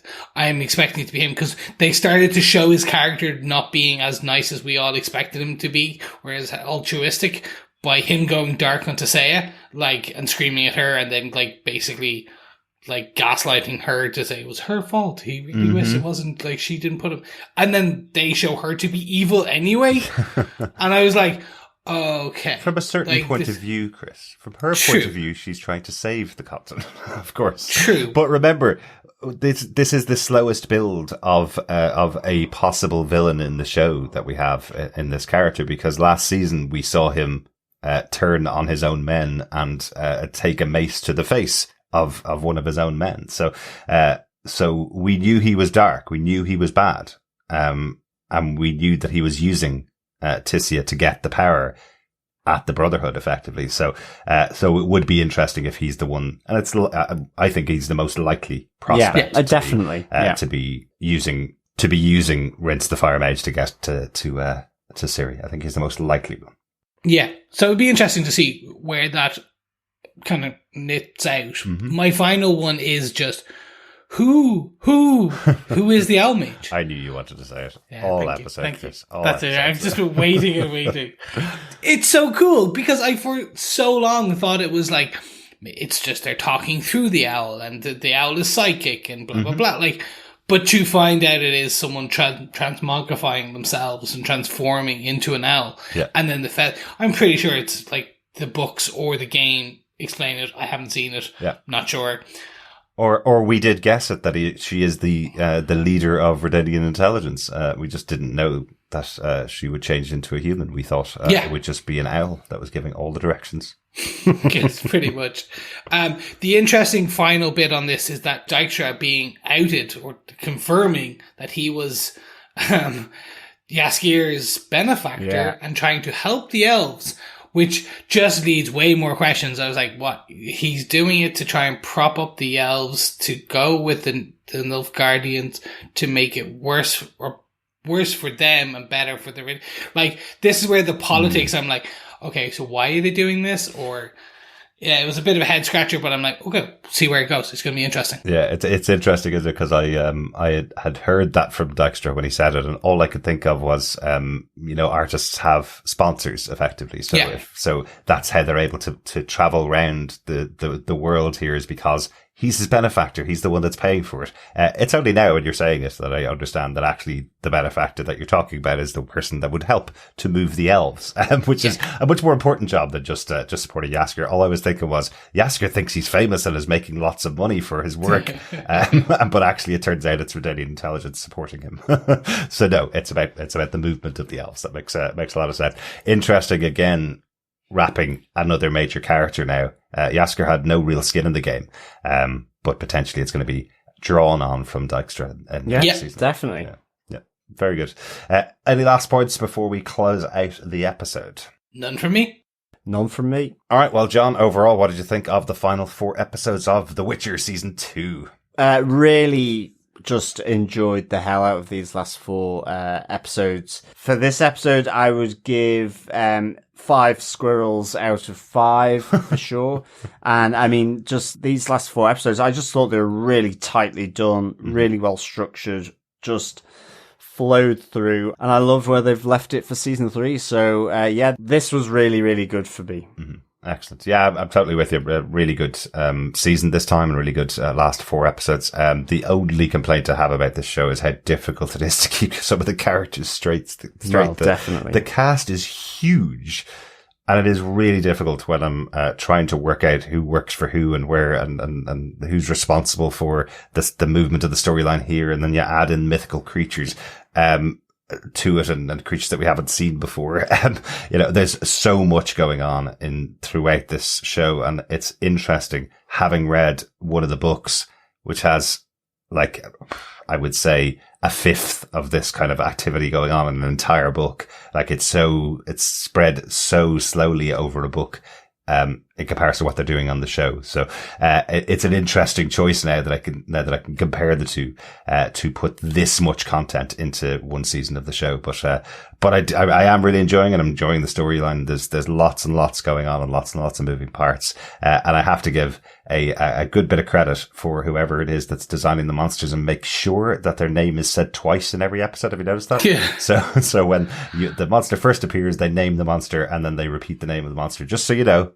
This episode is the basilisks, right? Have we got basilisks? Basilisks, yes. What type of basilisks are those? So, stony basilisks, yes, right. Little tick for all podcasters out there, just in case you don't know what the monsters are. They're giving you the names. So really enjoyed that. How about yourself, Chris? What did you think of the second half of season 2 of The Witcher? I'm very much in agreement with both of you. Absolutely loved it. I'm more with you, Derek, in that, like, I completely forgot Frangilla's uncle is in the Brotherhood. I completely forgot that story apart from season 1. Mm-hmm. So there are threads that I'm just like, wait, what? Like I briefly remember aspects of that. Uh-huh. So I suppose if I had to watch all of season 1 before, like as a kind of recap, it'd all be fresh, but we don't have time. Well, yeah. Overall, I actually loved it. It sped up and it got dark. Oh, yes. Very quickly. So I think one of the key aspects they're going to have to bring in season 3 is the choice. Will this continue to be basically the dark timeline? In that majority, like they made some choices where, like, you're killing kids, mm-hmm. and you killed Roach. Like, you're going, like I said, dark timeline. So will they continue with that level? Which I think they will. I think they're going for this storyline where this is not if you want a more upbeat kind of high sword fantasy, sword and sorcery, uh-huh. you go Lord of the Rings or you go Wheel of Time. If you want to go for the dark stuff where there's adult content and themes, welcome to The Witcher. I think that's what they're going for. But we'll see. It'll be interesting to see, especially deeper into season 3. That will be interesting. Yeah, I think you're running out of places to go to for light fantasy these days. I think everything is getting darker and darker. John, one final point before we go on to feedback. John, do you want to share which characters you were confused by at the end of the season? Yeah, it was Rience and Emir. There was some similarity there in just their face and I guess their hair, the way mm-hmm. it was. So I was convinced they were the same character, but just with different names. It was like this massive reveal at the end of the show. Look who it is. That's the White Flame. Is it the guy that's been setting fire to everything throughout the season? It's him. It's Rience. So, yes. So the big reveal didn't work on John until he said the words, "That is my daughter." I think. Yeah, and also, as I say, it was I did think he was the guy of Gisborne from Robin Hood. That's true. Prince of Thieves.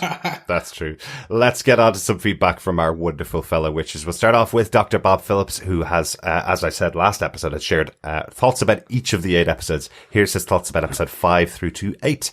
On episode 5, he said, highlights of this episode are the Yennefer reborn as a ninja spy and the dream world being more interactive than cinematic, and the monolith explorer and deductions. This feels like we're moving beyond standard fantastical into sci-fi mixed stuff with multiple worlds. Lowlights of the episodes: how does elder blood defy gravity in the bloodletting into a bottle scene? You need the casket a bit lower than that. Also, use a syringe for that volume. That's very true. That is true. But it's elder blood. It defies laws of magic as well. Absolutely. Maybe it's specific properties of this type of blood. Good stuff. I like the idea of mixing fantasy and sci-fi in The Witcher. I think that's an interesting concept that starts to come into the show this season.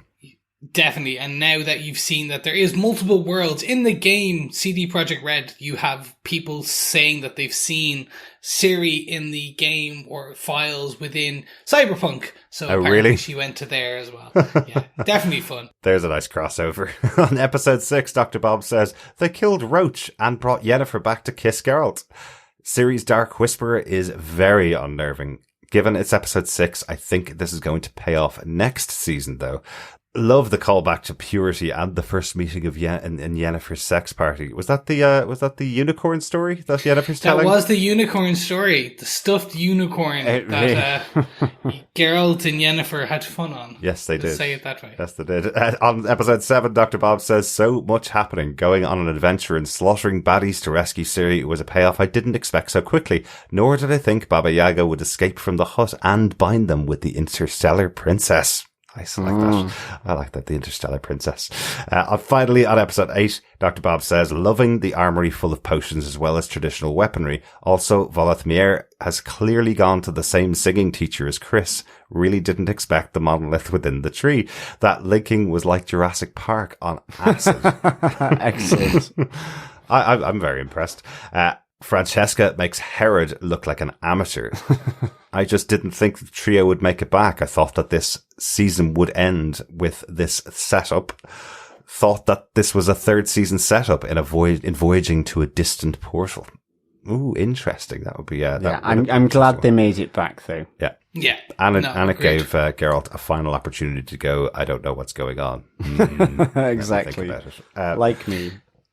And the answer is yes. The Deathless Mother and I both go to the same vocal coach. Mm-hmm. It's a bit more guttural on my side, a bit deeper octave, but yeah, no, we're good. Scream into this microphone. Exactly. We're homies with distortion. I'm the Deathless Brother.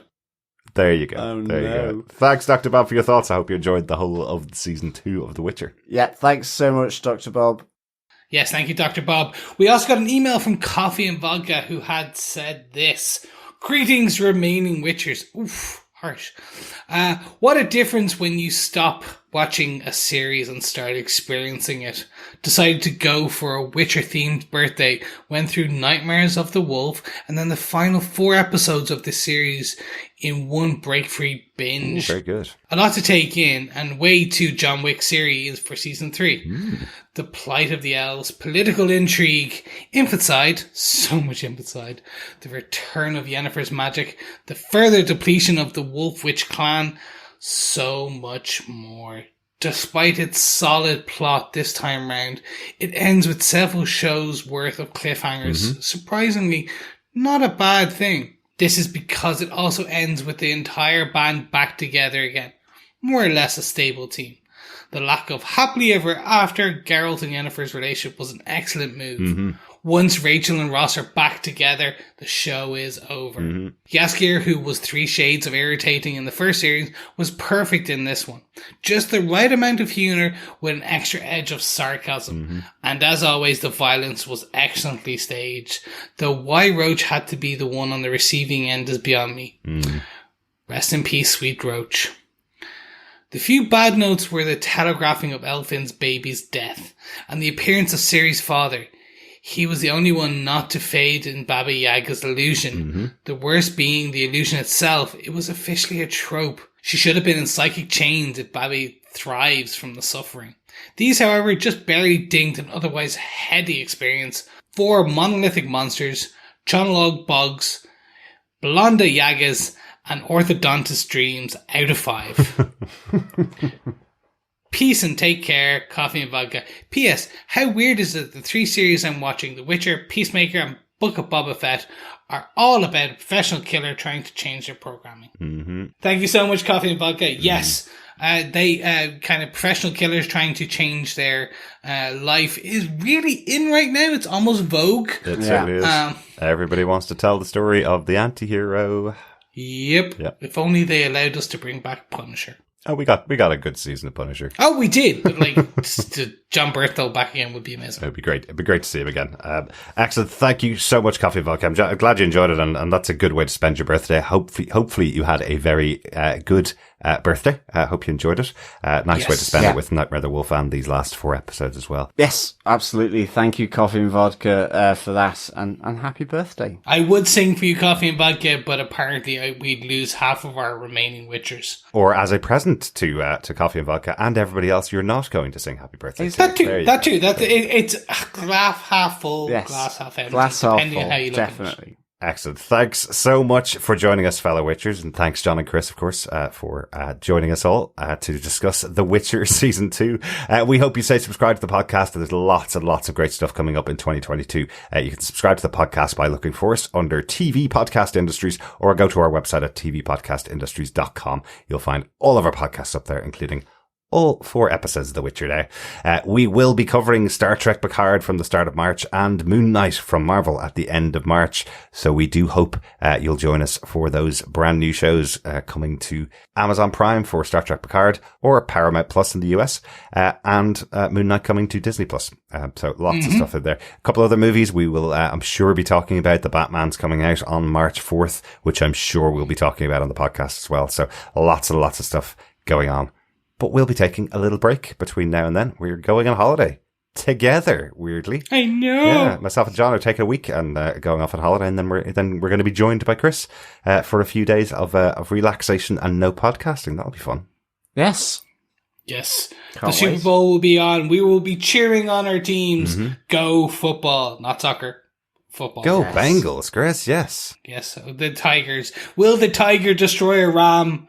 Or will a ram use its horns and kill and skewer a tiger? I love Who this. knows? Chris is talking like he's some nerd that's never seen football before. We've had a Super Bowl party for 15 years every single year in February. And Chris is almost always there. I can't break the nerd illusion, people. I can't. And the ram, I'm not a jock, I swear. And the ram has had a lot of money put behind it as well. It's true.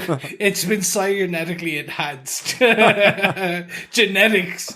Just when you think we couldn't do it, we can rebuild it. The $6 million ram. Perfect. Yes. Maybe you'll be supporting the Rams in the Super Bowl. I'm up Bengals. Excellent stuff. Thanks for joining us. Talk to you again next time. Yes, thank you so much, fellow Witchers. Remember, if you like what you hear, head on over to patreon.com and give us an old subscription. You know you want to, or just on a one-off. If you really enjoyed this, just The Witcher, go on and head over to buymeacoffee.com/tvpi, where you can just give us a one-off tip, you know. Thank you so much for following and listening, and we'll speak to you again soon. Yes, thank you so much, fellow Witchers, for joining us. Can't wait to speak to you again, probably as fellow Trekkers in the near future with Star Trek Picard, and of course for Witchers Season 3, which will be coming. So yes, lots to come. But thanks so much for the discussion and for the feedback. All fantastic stuff. And remember, keep watching, keep listening, and keep witching. There you go. Keep Bye. witching. I like it. Bye. Bye.